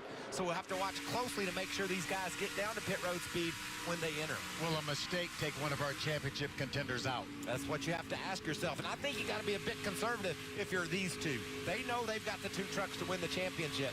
Looks like Brett's a little bit faster than Noah right now. Can't get the pass. I think these guys have to miss their pit road speed by a couple of miles an hour underneath. Can't be taking a chance. 2 of the championship contenders, they are going side by side for the lead. We're going to take a break, but you won't miss a move. Going to go keep on trucking. There we go. Looking left. 3, 2, 1. Here we go. 4 tires. There's a line in the NASCAR playoffs. They picked up quick. One that transforms a driver into a hero. It is the perfect backdrop for an elimination race.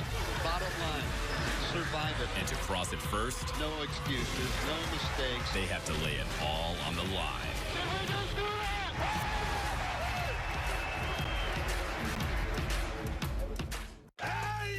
Chuck Norris? Can you sign my Tacoma? I'll be glad to. From the fist of a legend rises a new action star. A hero who's there to save the day and the night. So fearless, so rugged, he's tough as Chuck. You replaced me with a truck? Toyota, let's go places. On February 17th, the stage will be set for racing's greatest day. A day to witness history to feel the intensity, make lasting memories, and be on the edge of your seat. This is the day you've been waiting for. This is the Daytona 500. The greatest race awaits. Experience the Daytona 500 in person. Guarantee your seats before they sell out at Daytona500.com. We're here for one reason. Ezekiel Elliott leads the Cowboys against Matt Ryan and the Falcons. Touchdown! Then in America's Game of the Week, an NFC showdown awaits. You want to be good, you want to be good. Carson Wentz and the Eagles. What a play! Touchdown! Take on Drew Brees and the Saints. Dominant for Drew Brees. It all starts with Fox NFL Kickoff, followed by Week 11, Sunday on Fox and the Fox Sports app.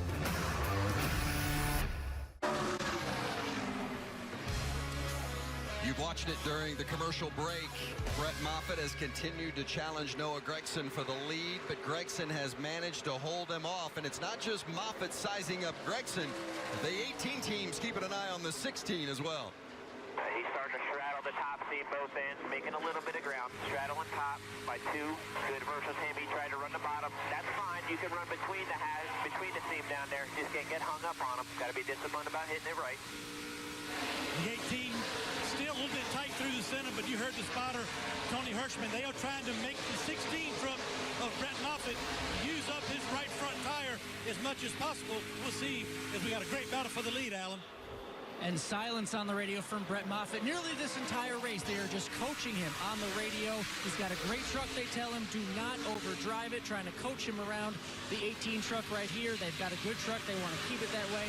As he goes for the lead, down in the corner past Noah Gragson, the other championship competitor. Wow, Moffitt edged ahead, but Gregson's not giving it up easy, and they continue side by side, one up top and the other on the bottom. And I just think there's a little bit more speed for Noah. He's tight through the center, he says. I believe he just takes a chance, moves up another half truck length. There could be some more speed up there for him. He's able to hold off Brett, but clearly Moffitt's the faster of the two trucks right now. How difficult is it to not overdrive when you're one of those guys? I just think maybe he wants to try to go up just a little bit higher, enter higher, run the rim a little bit more. I think there's more speed up there. It's risky, I know, but you can clearly see that Moffitt has his number right now. They're toe-to-toe fighting this thing out. But just as Tony Hirschman, his spotter, said, be disciplined.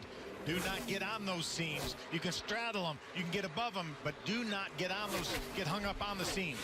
Like a couple of heavyweights, they've just been going at it, like standing in the middle of the ring, slugging it out for lap after lap. But unlike the boxing match, Vince, they look in the mirror. Here comes Grant Enfinger. He said, y'all box all you want. I'm just here to win a race. And he's closing on our leaders, the fastest truck the last 3 or 4 laps by. Matt Crafton, see him in the bright yellow 88, getting past Justin Haley. That's for 7th. And the same issues continue to plague the 24. He fires off good.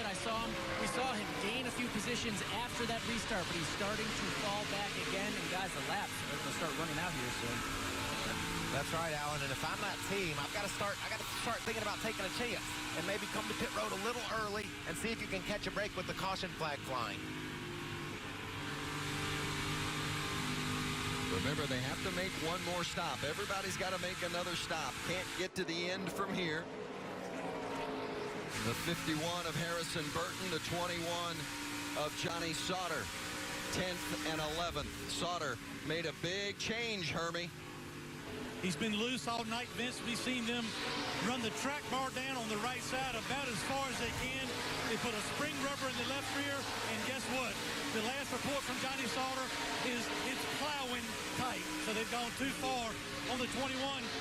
Not to mention the fact he's way too far back in traffic to mount a charge.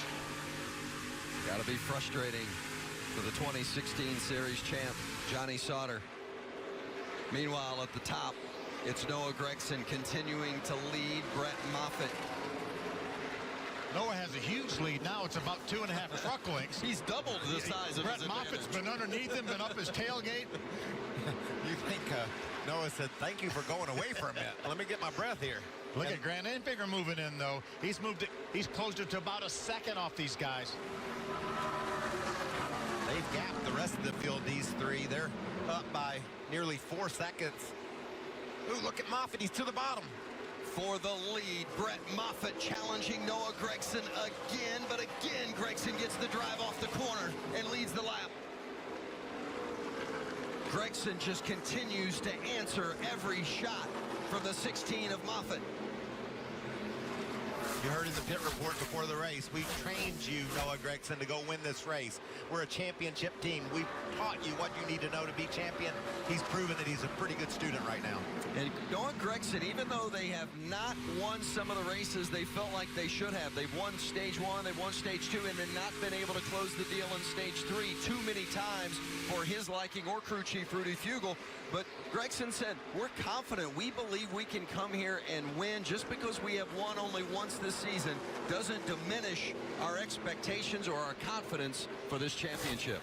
Look at those lap trucks just diving out of the way. They know what's coming, and they know what's on the line here, and they didn't want to be a part of that. Grant Enfinger now is closed up on Brett Moffitt. You see Brett only about 3 truck lengths ahead of Grant Enfinger.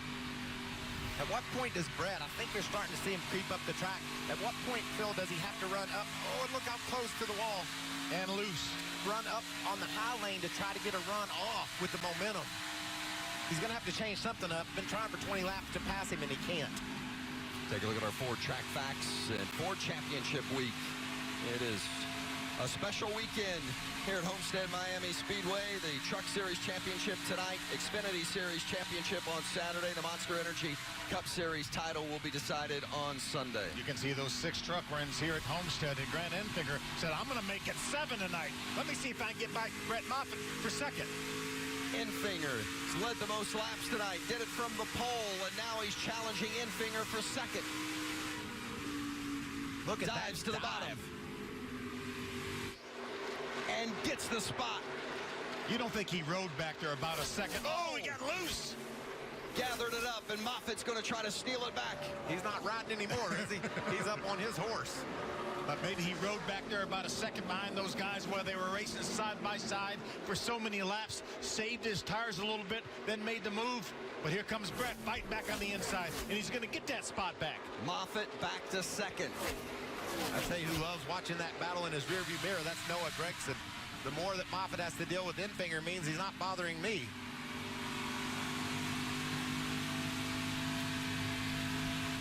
Wow, that's an impressive lap or two there for Moffitt. He was passed, he made the pass back, and is driven away from Enfinger. Less than a second behind the leader, Noah Gragson, and Enfinger, who was challenging for second just a moment ago, has slipped back now. Starts to try to gather himself again and make another run at Moffitt. Phil, how long before we come to pit road? We're nearing a point where we're going to split this segment.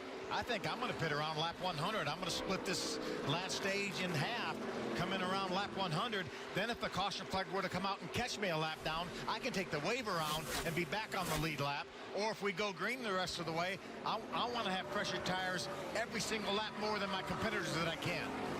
Gragson has run the top portion of the racetrack every lap this stage, while Moffitt has done a lot of work on the bottom of the track.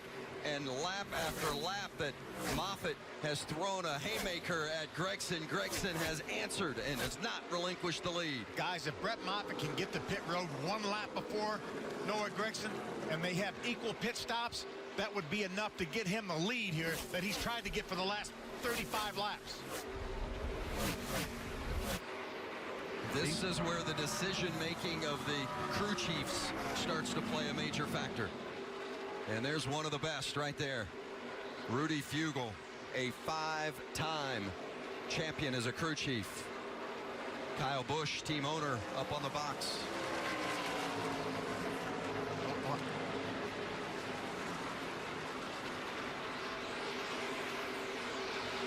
There's the Brett Moffitt team. I'm a little bit confused about Moffitt, Phil. He lost that second spot, and then it's like his truck just picked up again. I think he was trying to run that higher groove on entry to try to maybe make a different line to take the lead. It didn't work. He dropped back, and now he's gone back to the bottom, and he's looking to complete this pass. Can he do the slide job? For the lead, Moffitt right in front of Gragson, and Gragson crosses over. Gragson leads the lap again. Down to behind your corner here. Don't get too shallow entry. Lappers will be Tyson. Clear. What about this championship battle, guys? Gregson's going to return the favor, do a slide job on Moffitt. Moffitt closes the door, or Gragson closes the door, but Moffitt comes right back up side by side again. The battle for the lead continues here at Homestead. And this is with 36 laps to go. And another pit stop coming and lap traffic ahead. Moffitt's got the advantage. The lappers playing a role here. I think if I lose the lead like Gragson, I'm going to come to pit road. I agree with you, Michael. Yes, sir. He doesn't have the long run speed of Brett Moffitt. He needs to pit. Try to take advantage of new tires. Because I can run 2.5 seconds faster a lap for a few laps on those new tires. See, Rudy's on the radio talking. Is he calling him in? I think I got a tire going down. Communication. That was Gragson saying he thinks he had a tire going down. Shame he couldn't get to pit road right there. I thought he was coming. I thought he was coming to pit road. Well, and now Gragson, you see, easing up, and now he's going to be coming to pit road this time. Cannot take any chances. Not sure if I'm Moffitt. I wouldn't listen to that radio transaction between those two and pit this lap for Brett Moffitt. You've got to monitor what your competition's doing when you can and try to take advantage of their decisions. No mistakes. Cannot make any mistakes on this pit stop. The final stop of the night for Noah Gragson. Right, all yellows. Right. The championship may well depend on it. Hermie Sadler is waiting on the 18. They went from being too loose to being too tight. So you heard it on the radio. A right rear tire, he believed, was going down. They preached to Noah coming down pit road, be conservative on your pit road speed. We need to nail this stop. Somebody will probably make a mistake during this cycle, and we cannot let it be us. Right sides are done, left sides are on. Air pressure adjustment, the 18 goes down the way. Here comes the 16 down pit road as well, and the 98. The 16, the original call was to come in at lap 10, but everything changed once the 18 of Noah Gragson came down pit road. Brett Moffitt, the leader in the 16 truck, coming down pit road for 4 tires and what they hope is the final stop of the night. Well, remember, Moffitt got a speeding penalty last week at Phoenix early in the race, recovered to actually win. But, boy, you cannot afford a mistake of any kind at this stage. But a great call by Scott Zipadelli to bring Brett Moffitt to pit road the very next lap. He didn't want to give up those 2.5 seconds a lap for very many laps. Yeah, because he had gapped Gragson when Noah thought he had a flat tire, so that gave them a perfect opportunity to run 1 lap longer than the rest and then hit pit road. And Johnny Sauter brings the 21 for his final stop. They just haven't been able to get that truck in the sweet spot area to help Johnny drive it to the front tonight. They've got one more chance. See his tack there. He's just bumping up against red.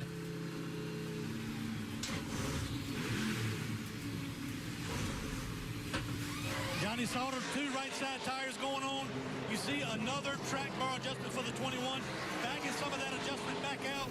Left side's going up. They have just struggled with this race truck all night long from too loose, now too tight, trying to find something for this final stretch, Alan. And Justin Haley spent most of that run tight, but he is in the pits now. Toward the end of this run, he got excited on the radio. He says the truck has found grip.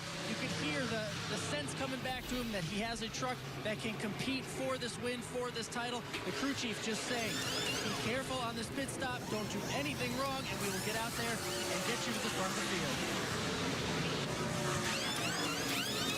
So far, the stops have been clean for our championship contenders. Haley's team finishing up its work on the 24. Don't you just love those teams choreographing the job they do, getting those tires back to the wall, just so precise, and everyone battling for the lead, fighting for this championship, had great stops. And the 16 of Brett Moffitt continues, even though Moffitt runs third officially. The 2 trucks ahead of him will have to come to pit road yet. But look at the lead he has. That's Grant Enfinger now, the yellow truck. He's actually ahead of Noah Gragson. There's Noah right there. The blue truck is Stuart Friesen.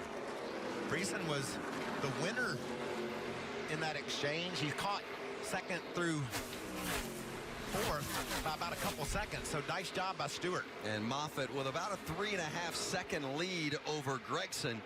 as far as the championship is concerned, and now Moffitt takes that lead back as Jordan Anderson is passed. That means he really did his job getting to pit road. His guys did a great job on his pit stop and getting off at pit road to give him this big gap he has now. Brett Moffitt closing in on his first championship.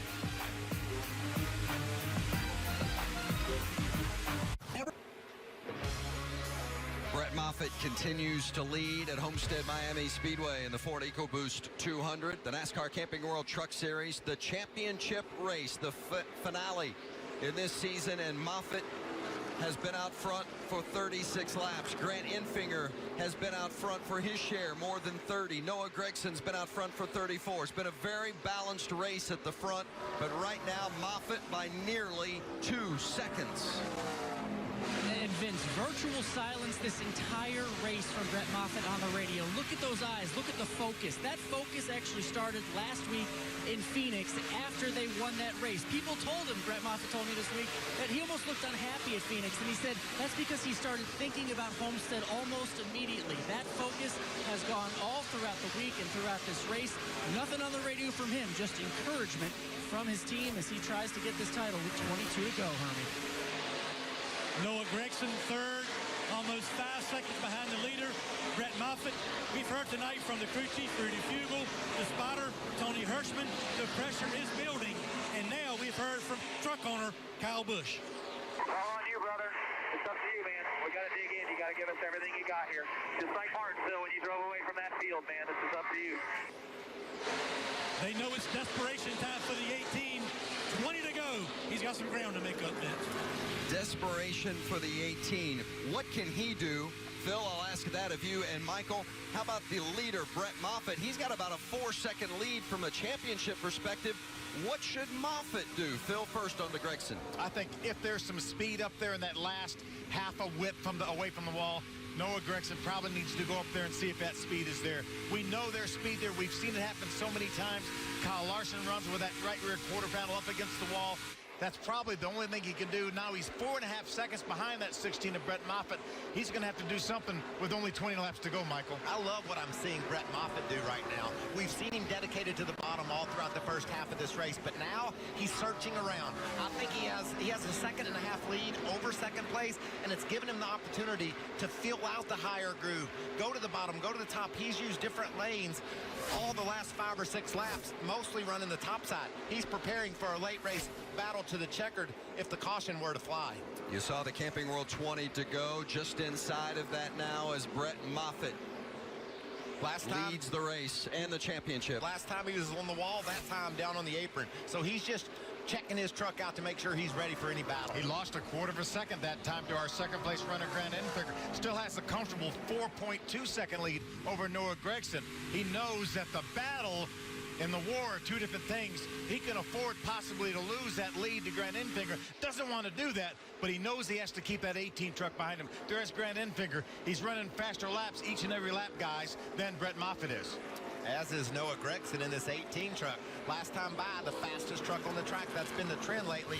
He's cut it to nearly just 4 seconds. Going to have a caution, though, if he's going to get in contention. Well, and Justin Haley and Johnny Sauter, their championship hopes, I mean, if it stays green, you can just about forget it. I mean, they need a caution, and they need something drastic to happen for them to all of a sudden put themselves in championship contention, yet with just 18 to go. And you're right, Vince. If the caution were to come out, you cannot afford to stay on the racetrack. I don't even think you can afford to put 2 tires on. You got to come to pit road. You got to be mistake-free and maybe rely on your pit crew to gain you some spots. Sauter, you see, as you ride on board, runs 12th. Haley up ahead in 8th.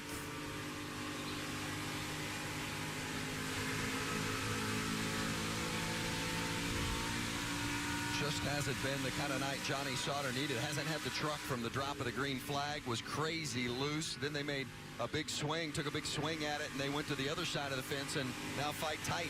Well, and his GMS teammate, Justin Haley, no speed either. So just a setup that they were confident about, and it just doesn't appear to be working. But a couple of their teammates are running 4th and 5th right now. Stuart Friesen, the 52, and they're the 2 right there of Sheldon Creed, a rookie here running 5th.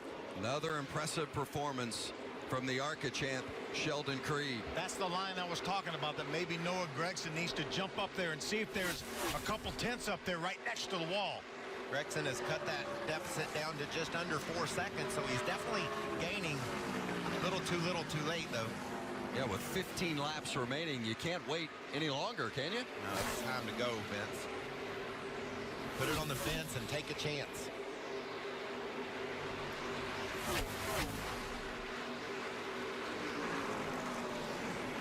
Matt Crafton's been impressive. We talked about that 22nd starting position. Throw straight to the front. But he's happened upon a guy running right on that fence and can't make any headway against Sheldon Creed running in 5th.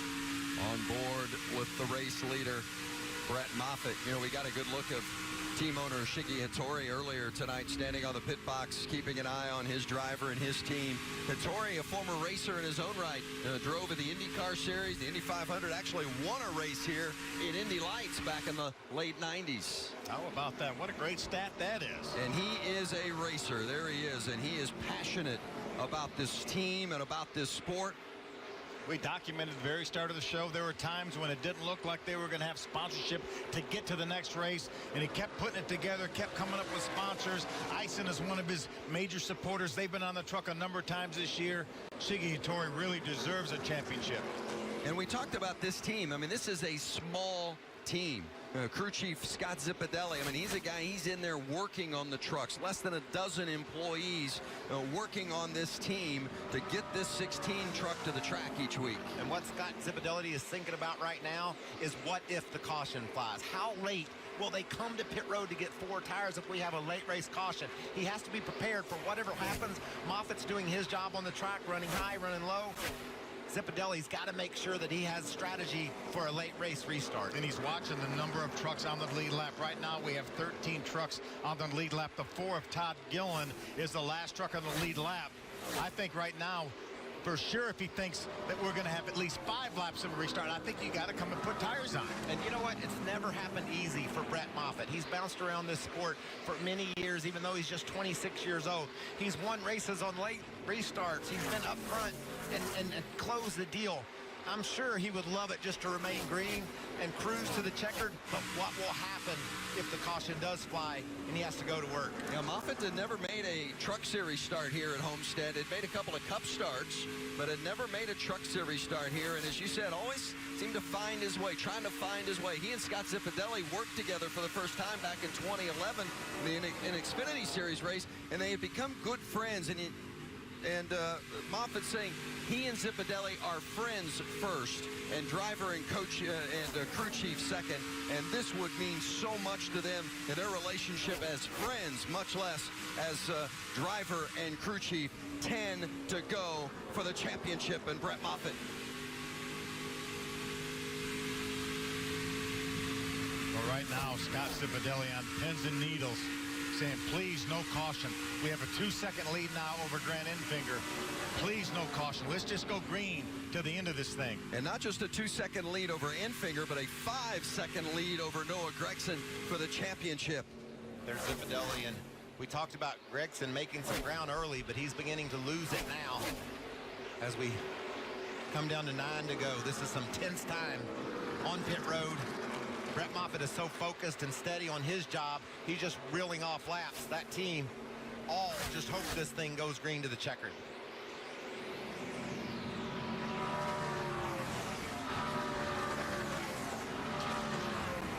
Moffitt saying that Scott Zipadelli does such a great job of getting the truck to be its best late in the race. Sometimes they roll off, they're not quite as good as they need to be, or even the first stage or the second stage. But Moffitt said we always seem to be our best at the end. But they have been pretty darn good from the get-go tonight. It's been impressive, and it started this morning at 8:30, Vince, when they hit the track for practice. He was clearly the fastest truck on average this morning, but that's tough, Phil, when you've got a truck that good in the morning. How will it be when it gets dark, and how will it handle under the differing conditions? That truck has been flawless all day long. Remember, Johnny Sauter was our fastest truck in the first practice session, but that was a mock qualifying run. Started this race just like last year, really, really loose, and they really haven't caught up with it. 7 laps remaining for Brett Moffitt. A 5-time winner this season. So many of his victories, 6 career wins, so many of them have come with dramatics in the final lap. But tonight, he's walking the dog on him. Almost a 2-second lead on Enfinger, a 5-second advantage on Gragson. He wants no drama in the last lap here, I can assure you of that. The first 3 trucks last time by all ran within 1/100th of a second of each other. Certainly Moffitt understands what the competition's doing and isn't going to take any chances as we head toward the checkered. Gragson just not able to cut into that deficit. 6 laps remaining. 1 to 2, dead nut center. There's Todd Gillen, the 4 truck going a lap down. That will leave us with 12 trucks on the lead lap. Johnny Sauter, the truck running 12th right now. You've seen the confidence in Brett Moffitt build throughout the course of the season, and this entire team as they've overcome the adversity of struggling with funding and having difficult circumstances greet them at the racetrack during various race weeks. But they've overcome and they've performed, and with those performances have come confidence. Yeah, that's exactly right. And as they march toward the championship, just the focus you could see in Brett Moffitt's eyes and the way they work together, he and Scott Zipadelli, it's just been really impressive. Back when Brett drove for us at Michael Waltrip Racing, his father, Dick, who can't bear to watch right now, he was looking for a little help from a higher calling, I think, and certainly confident, but has been an instrumental part in Brett's career, getting him started and helping him get to NASCAR. And I think that's a great shot because it just goes to show the nerves that Dad is feeling, and then also what this means to their entire family, people beyond the cockpit. A championship means so much. I'm just so happy that they've raced to this position. We talked about the challenges, the late race drama. Just getting to the track at times has been a challenge for this team, but they've stuck together, they stuck it out, and they can taste a championship. Vince, we talk all the time in the last few weeks. He hasn't had back-to-back top 10 finishes since Barnesville back in March. Well, how about that round of 6 that he put together? A first, a second, and a third, and he may finish that off with another first here. Brett Moffitt. It's been a dominant performance for Moffitt. Well, near contact behind him that would have brought out a caution. Moffitt definitely doesn't want to see that. That's Justin Fontaine. He's been tracking Moffitt the last 10 laps. Justin making his last start. 2 laps remaining for Brett Moffitt. Oh, Chris Wyndham got into the wall in that 54 truck, but the green remains out. Hold it up there, hold it up there, hold it up there. Looks like the right front tire may be down on that 54 truck. Get down, get down. Hope it doesn't start coming apart here before we get to the white flag. Moffitt's got to get to the start-finish line. Brett Moffitt coming to the white flag and takes it. 1 lap remaining for Brett Moffitt. Moffitt says the championship won't make a difference in regards to how he is as a driver. Just winning a championship doesn't make him a better driver, or not winning the championship make him less of a driver. But he said, I want that championship for the validation in the record book, that someone can look at all time and see the name Brett Moffitt as NASCAR champion. And he is on his way. Brett Moffitt is going to do it and win the championship. Brett Moffitt is a NASCAR champion. About now. Nice work, Scotty. Thank you, bro.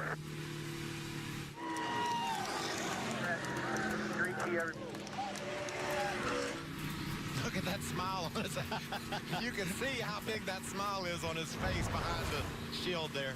And the emotion in the eyes of Brett Moffitt. He'd never won a championship in the NASCAR ranks of any sort. And tonight, he is the 2018 NASCAR Camping World Truck Series champion. He's going to go through so many emotions thinking about all that he's accomplished. I'm sure he's going to be emotional about the victory, seeing his father in victory lane, honoring the team, Shiggy, and everybody. This is a big moment.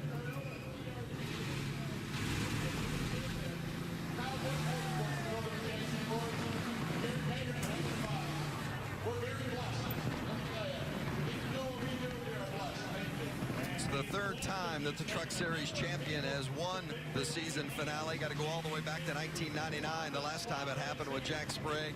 But under this format, the only time it's happened where the race winner has clinched the championship in the process. The crew chief, Scott Zipadelli, is with Alan. Hugs all around in the 16 pit for crew chief Scott Zipadelli. You told us before the race you were the favorite. How does it feel to make it happen? I mean, we're just so excited. I'm just so proud of this whole organization. Everybody on this team deserves this. This is a total team effort at HRE Enterprises.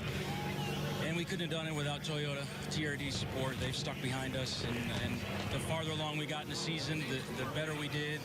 They kept helping us out, and this is just a team sport, and that's how I treated it, and these guys just did an awesome job. How do you explain this team? It's small, it's underfunded, it's not supposed to be winning championships, and it did. How do you explain that? You know, we don't have what some of these other teams have, budget-wise, but what we do have is people. We've got the best people, and they all have heart, and I mean, this is it. This Brett Moffitt, he's did an amazing job all year. I'm so proud of him, and man, I just hope somebody will come on board and keep this thing rolling, because I'd hate to not to come back next year and try to win a championship with this kid. Congratulations. Go celebrate with your driver. That's awesome. You just can see how much it means to Scott. And Scott Zipadelli, very understated, but you know the emotion that he's experiencing and the joy within his heart to have been the architect of the championship team. As he mentioned, they don't have a whole bunch of people, but they have some really good people. Mike Griechi, Michael, who you know very well, is over there as team manager. They just do such an outstanding job, and culminates here with a championship. We didn't have the drama at the end of the race that we often see for a Brett Moffitt win. This was the most convincing of the bunch. But I'm sure that Moffitt, and I can't wait to hear his thoughts about the closing laps and the feelings he must have been experiencing as he brought it down the stretch, knowing that the championship was awaiting him. And this is the first time since 1999 that our champion won the finale.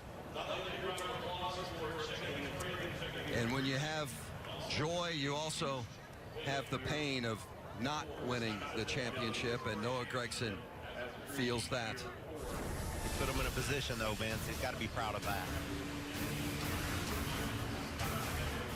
The joy of victory. Brett Moffitt and Hattori Racing celebrating their highest point, champions of the Truck Series.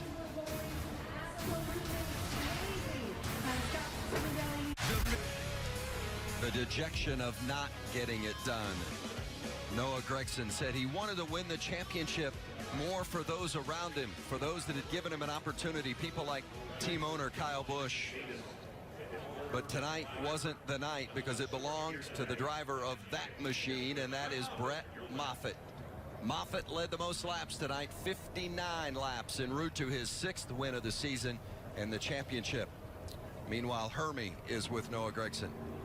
Well, Vince, optimism all day long for the 18. You guys put up a valiant effort. You come up third tonight. What made the difference at the end? We're just too tight there. Needed to make better adjustments on pit road, and that's where it comes down to me. I need to do a better job, and I don't know, just on the bright side, racing for a championship. I never would have dreamed of that when I started racing 6 years ago, that I'd be in this position with Kyle Busch Motorsports and Safe Light Auto Glass, Toyota, Switch, everybody who helps make this possible. In my last truck race with Kyle Busch Motorsports, man, I wanted to go on top, Hermie, but it just wasn't meant to be. But just can't thank everybody who's helped get me to this point. The Hanley family, Dustin Ash, everybody at Dustin Ash Motorsports back in Las Vegas. Thank you guys. And then Jeff Jefferson, Jerry Pitts, everyone at Jefferson Pitts Racing. Wouldn't be in the position I am right now without you guys. So I give all my credit to that and everyone at Kyle Busch Motorsports. Just a bummer, but hey, no bad days, right? We're going to move on next year to the Xfinity Series. I'm pumped up about that, but this one's going to hurt for a while, but just very thankful. Noah Gragson, he's third tonight, Vince. third in the race, second in the championship. He'll drive for Dale Earnhardt Jr. and Junior Motorsports next season in the Xfinity Series. But a heartbreaker tonight for Noah. Allen is in victory lane with the race winner and the champ, Brett Moffitt. Brett Moffitt getting the helmet, getting that championship hat on, climbing out. Guys, he's already got a beer in his hand. Brett Moffitt, race winner, your 2018 champion.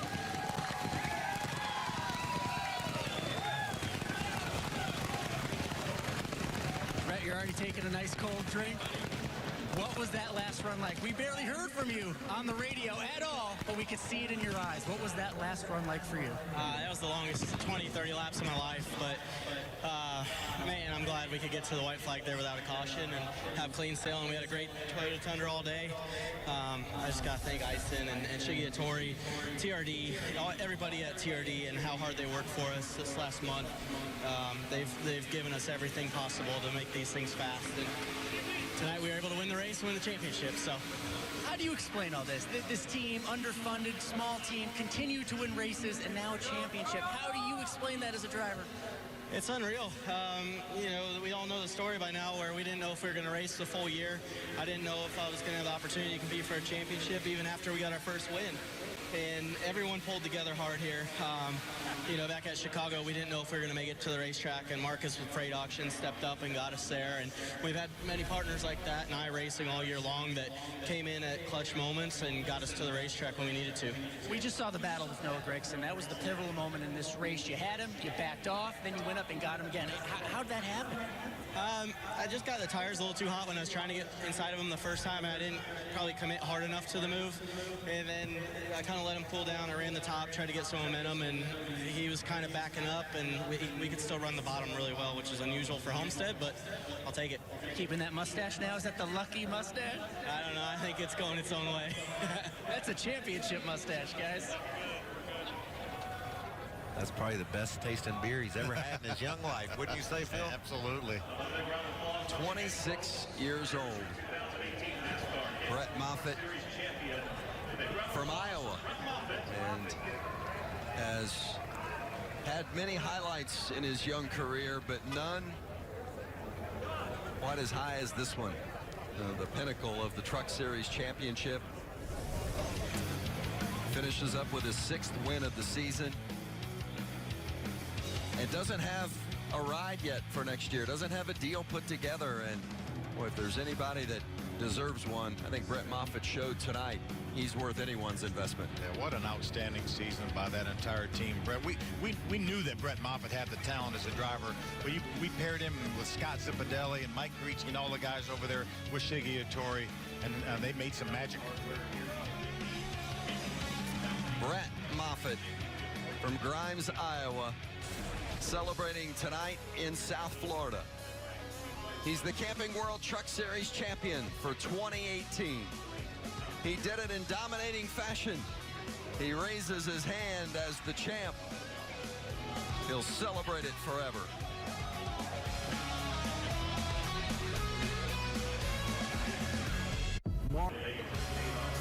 Back at Homestead-Miami Speedway, the NASCAR Camping World Truck Series post-race show. The Ford EcoBoost 200 goes to Brett Moffitt. Not only does Moffitt win the race, but he wins the championship in the process. And what a great scene it is down there around that 16 truck. The different media outlets, fans with an opportunity, well-wishers. Matt Crafton right there came up on stage to congratulate Brett Moffitt. Ben Kennedy standing there. Let's go downstairs for our championship presentation as Noah Gragson gives Brett Moffitt a congratulatory handshake along with Scott Zipadelli as well. And to handle the ceremony, here's our Caitlin Vincey. Well, Vince, this is the moment that these teams fight for all season long, is a spot here on this championship stage, but only one team can be here, and tonight it is Brett Moffitt. And to join us in the championship presentation is Tamara Ward, the Executive Vice President of Corporate Development for Camping World. Last race for Camping World as the series title sponsor with Gander Outdoors coming into the mix. What's your takeaways from the season and what you saw out of Brett Moffitt, Tamara? You know, we're so excited. It's such a great race and such a great season for Camping World. And as you said, we are going to transition into one of our sister companies for next year. But so excited for Brett. Congratulations to all the teams for this year and the other 3 contenders. We're just excited to celebrate with him tonight and then kick off next season with the NASCAR Gander Outdoors Truck Series. Well, thank you, Tamara, for all you do for the series. I know everyone greatly appreciates it. We want to bring another important person over to the NASCAR Camping World Truck Series, and that would be the general manager, Ben Kennedy, taking on a new role this year, no longer behind the wheel.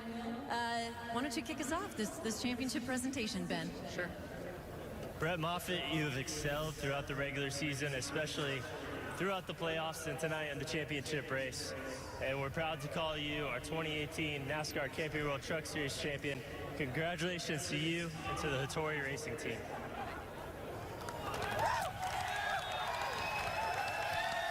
And Brett Moffitt getting the trophy, being able to hoist that for the first time in his career.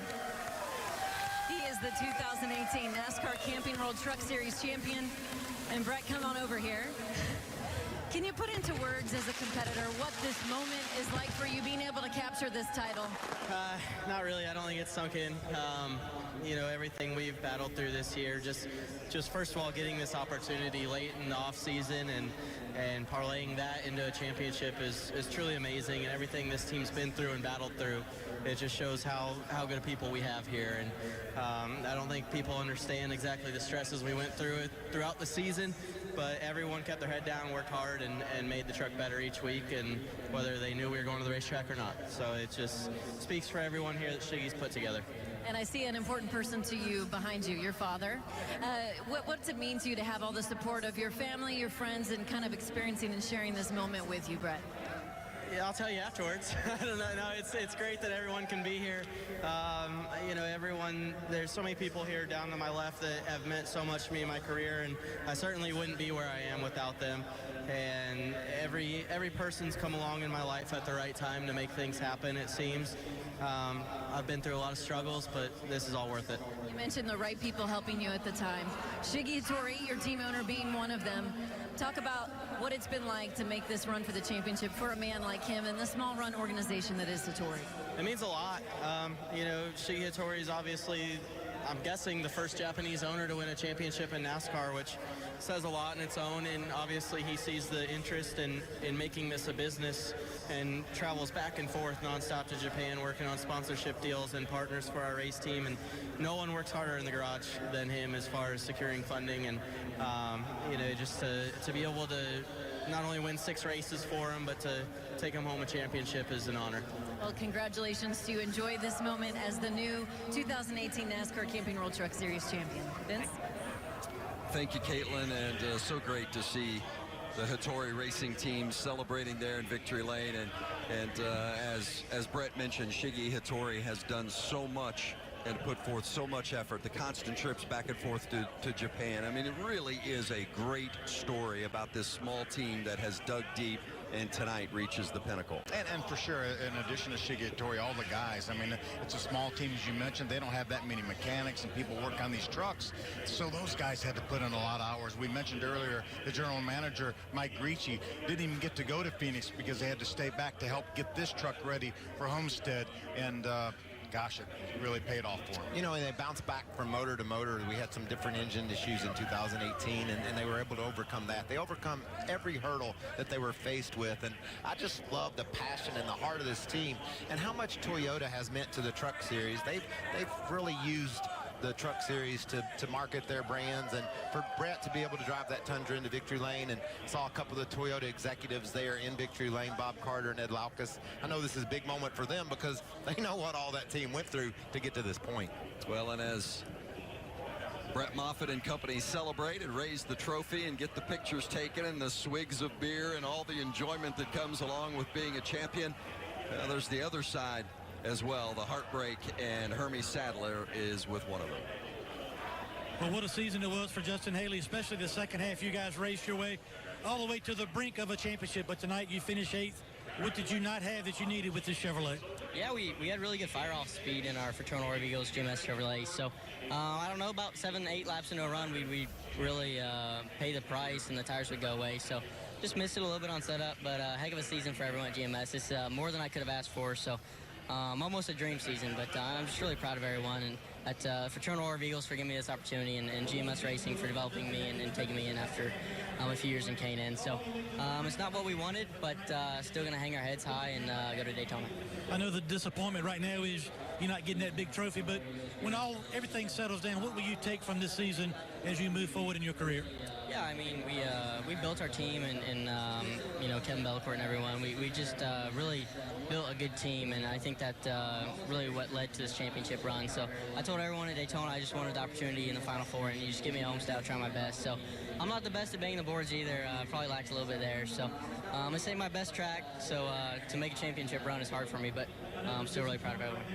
This driver and this team turned a lot of heads this year. They end up 8th tonight.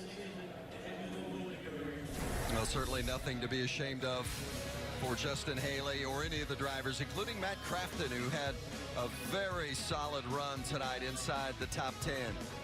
But the celebration belonged to Hattori Racing.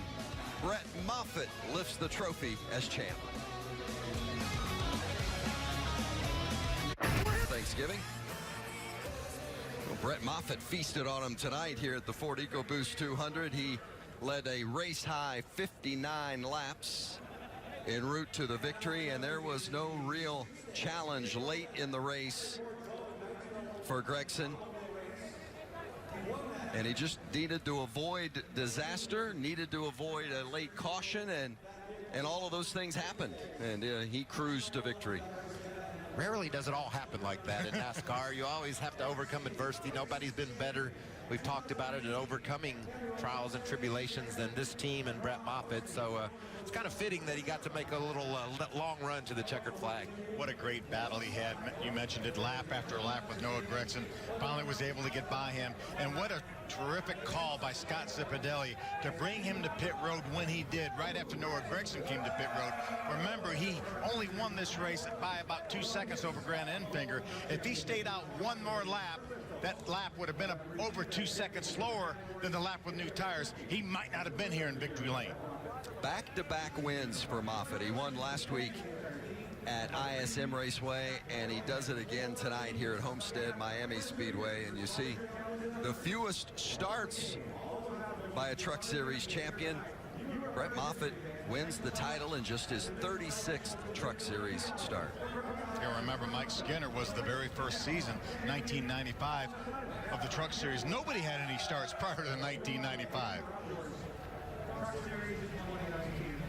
Moffitt celebrating with the team, and been so many hugs and high fives down there. That's just, I mean, that's the big stage in our Camping World Truck Series, and these guys are truly enjoying it. Well, and you never get tired of putting on those different hats for the photo, do you? There's Father Dick putting on his hat. Mom Becky down there. Let's go back downstairs and hear from another one of our championship contenders tonight with Hermie. Well, what a season it was for Johnny Sauter. 6 wins, but I know not the result you wanted tonight. What were you guys fighting with this 21? Grip. I'm actually pretty speechless right now. I hate it for everybody at GMS Racing. They work so hard, and to come down here and lay an egg like we did, just bad deal. But I want to thank ISM Connect, Allegiant Travel, Sunseeker Resort, Chevrolet, Ilmore, Goodyear Tires, everybody that's you know, fought hard all year long. And thank my guys. Obviously, we just missed it tonight. We were way too loose to start, and put a rubber in the left ear, drop the track bar a mile, and doesn't do anything, and do the same adjustment the next time, and just total front grip loss, and then still snapping loose on exit. So I know I'm not a superstar, but tonight was just awful, and I don't know why, but we worked hard all night long and did the best we could, and congratulations to 16 bunch. They did a great job. That's the way to go out in style, is win the race, win the championship, but yeah, we just we struggled. Not tonight the 21 wanted, but great season for Sauter. It was indeed, Hermie. 6 wins for Johnny Sauter and crew chief Joe Shear Jr. in that 21 bunch this season, equaling the number that Brett Moffitt won. 6 victories for Moffitt this season as well. And for Moffitt, well, it was a pretty uneventful night. I mean, there wasn't a lot of trouble. He qualified well this afternoon, started 5th this evening. Yeah, dropped back a little bit at the initial start, but then made his way back up towards the front. It's such a versatile truck. Finished 2nd in that first stage. A versatile truck that he had, Phil. We saw him running the bottom as he does here, passing Noah Gragson. But what a battle these two had for that championship in the middle of this race. The crossover move by Gragson. And he told us how surprised he was that his truck was so good on the bottom of the racetrack. He said that's not typical of Homestead. Yeah, the prayers answered for the Moffitt family tonight as Brett Moffitt wins the championship. It's his 7th career win, 6 of those victories coming this season, and we showed you a moment ago, in just 36 starts, Moffitt is the Truck Series champion. What does this mean moving forward, do you think, Mike, for Brett Moffitt? I think Brett's wondering that exact same thing, Vince, because he doesn't have anything solidified for 2019. He doesn't know where he's going to race. I talked to him yesterday, and he said there's going to be opportunities in the trucks. There's also going to be opportunities in Xfinity. I want to be competitive. I don't want to just take something to drive around in. And so hopefully this will gain some momentum for those conversations, and we can get him behind the wheel of something competitive next year. It feels like Moffitt is a seasoned veteran, but I mean, he's only 26. I mean, he is a veteran, but he's only 26, still plenty young. Yeah, he just started back in the K&N series as a teenager and was always very competitive, and got an opportunity to run a few cup races, was very impressive. Michael, in one of your cars a few times that he got a chance to get in it, and he's one of those guys that maybe it's bounced around, but everybody knows if they got an opportunity in good equipment, that he could get the job done. Yeah, well, and we've seen some drivers get that opportunity this season in a variety of series and capitalize and made well and done well for themselves as you look ahead to the future. But tonight, it's Brett Moffitt sharing those victory hugs as the Camping World Truck Series champ.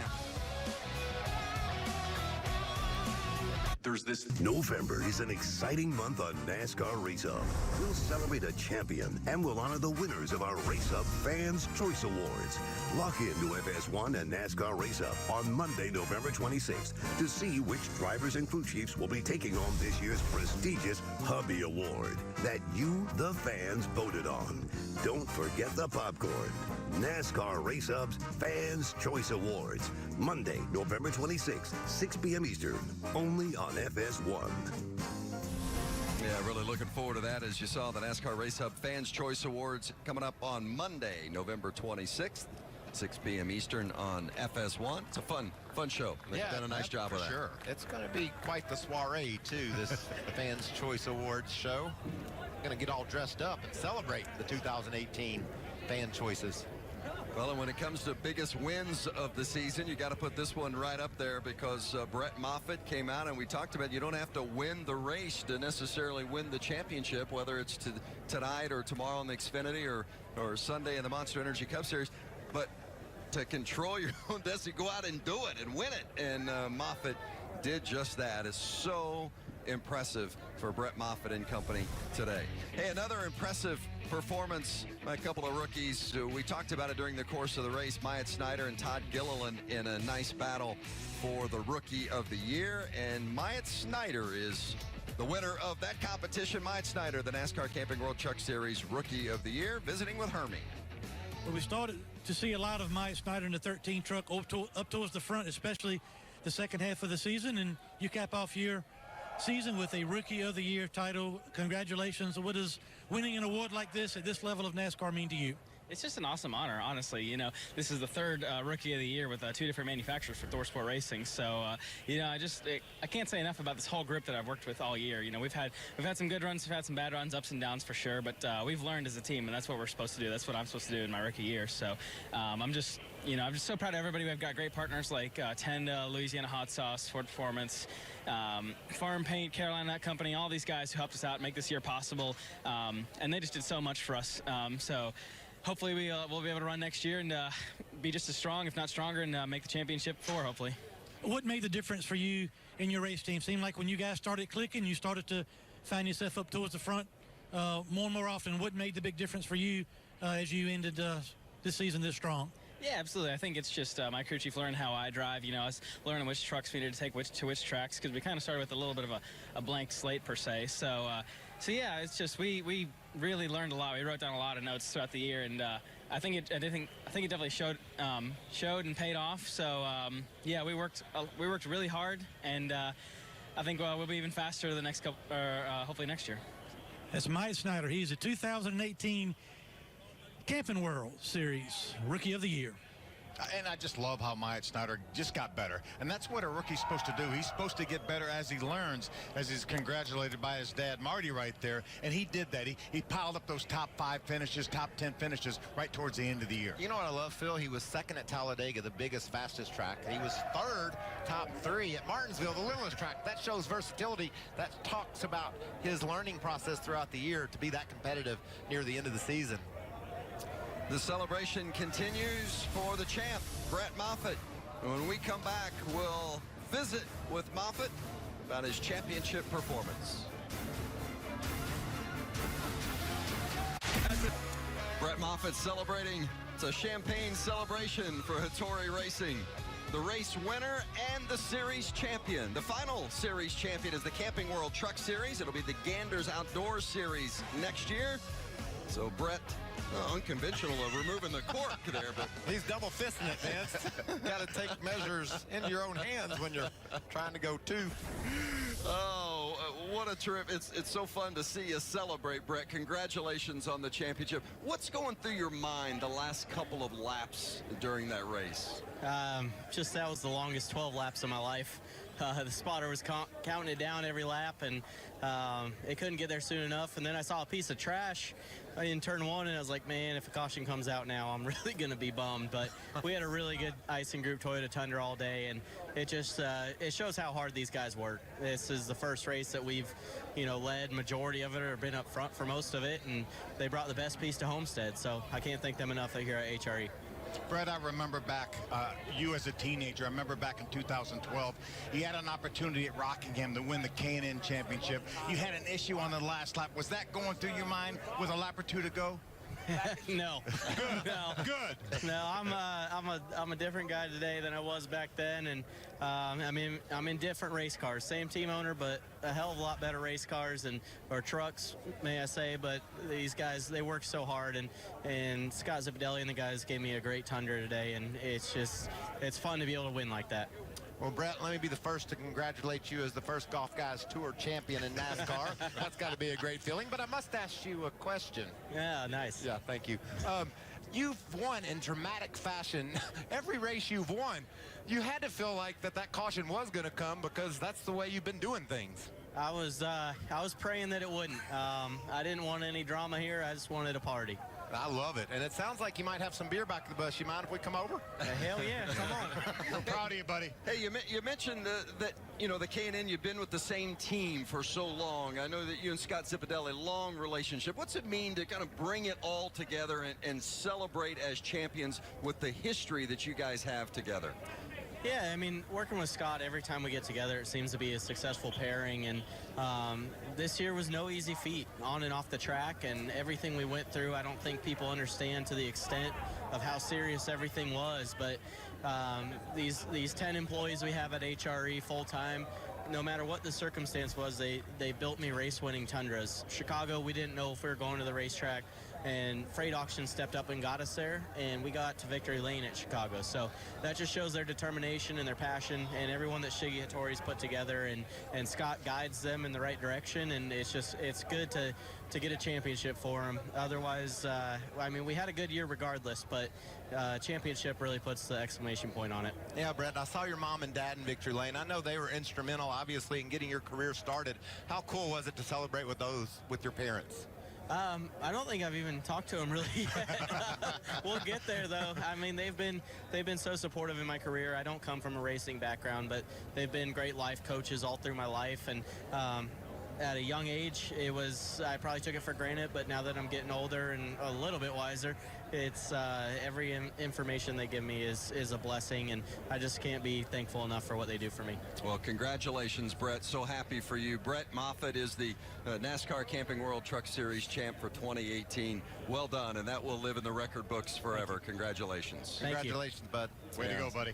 So happy for him and that team. And you know, like a racer's victory, our television production team is certainly a team effort, that's for sure. So many great professionals behind the scenes make it possible for us, led by our producer, Mark Smith, and our director, Roger Vincent. Up here in the booth with us handling the stats, Roger and Jimmy and Joe, so important to us. Caitlin Vincey, Hermie Sadler, Alan Cavana, Phil Parsons, Michael Waltrip. I'm Vince Welch. Thanks for being with us this season, and congratulations to the champ.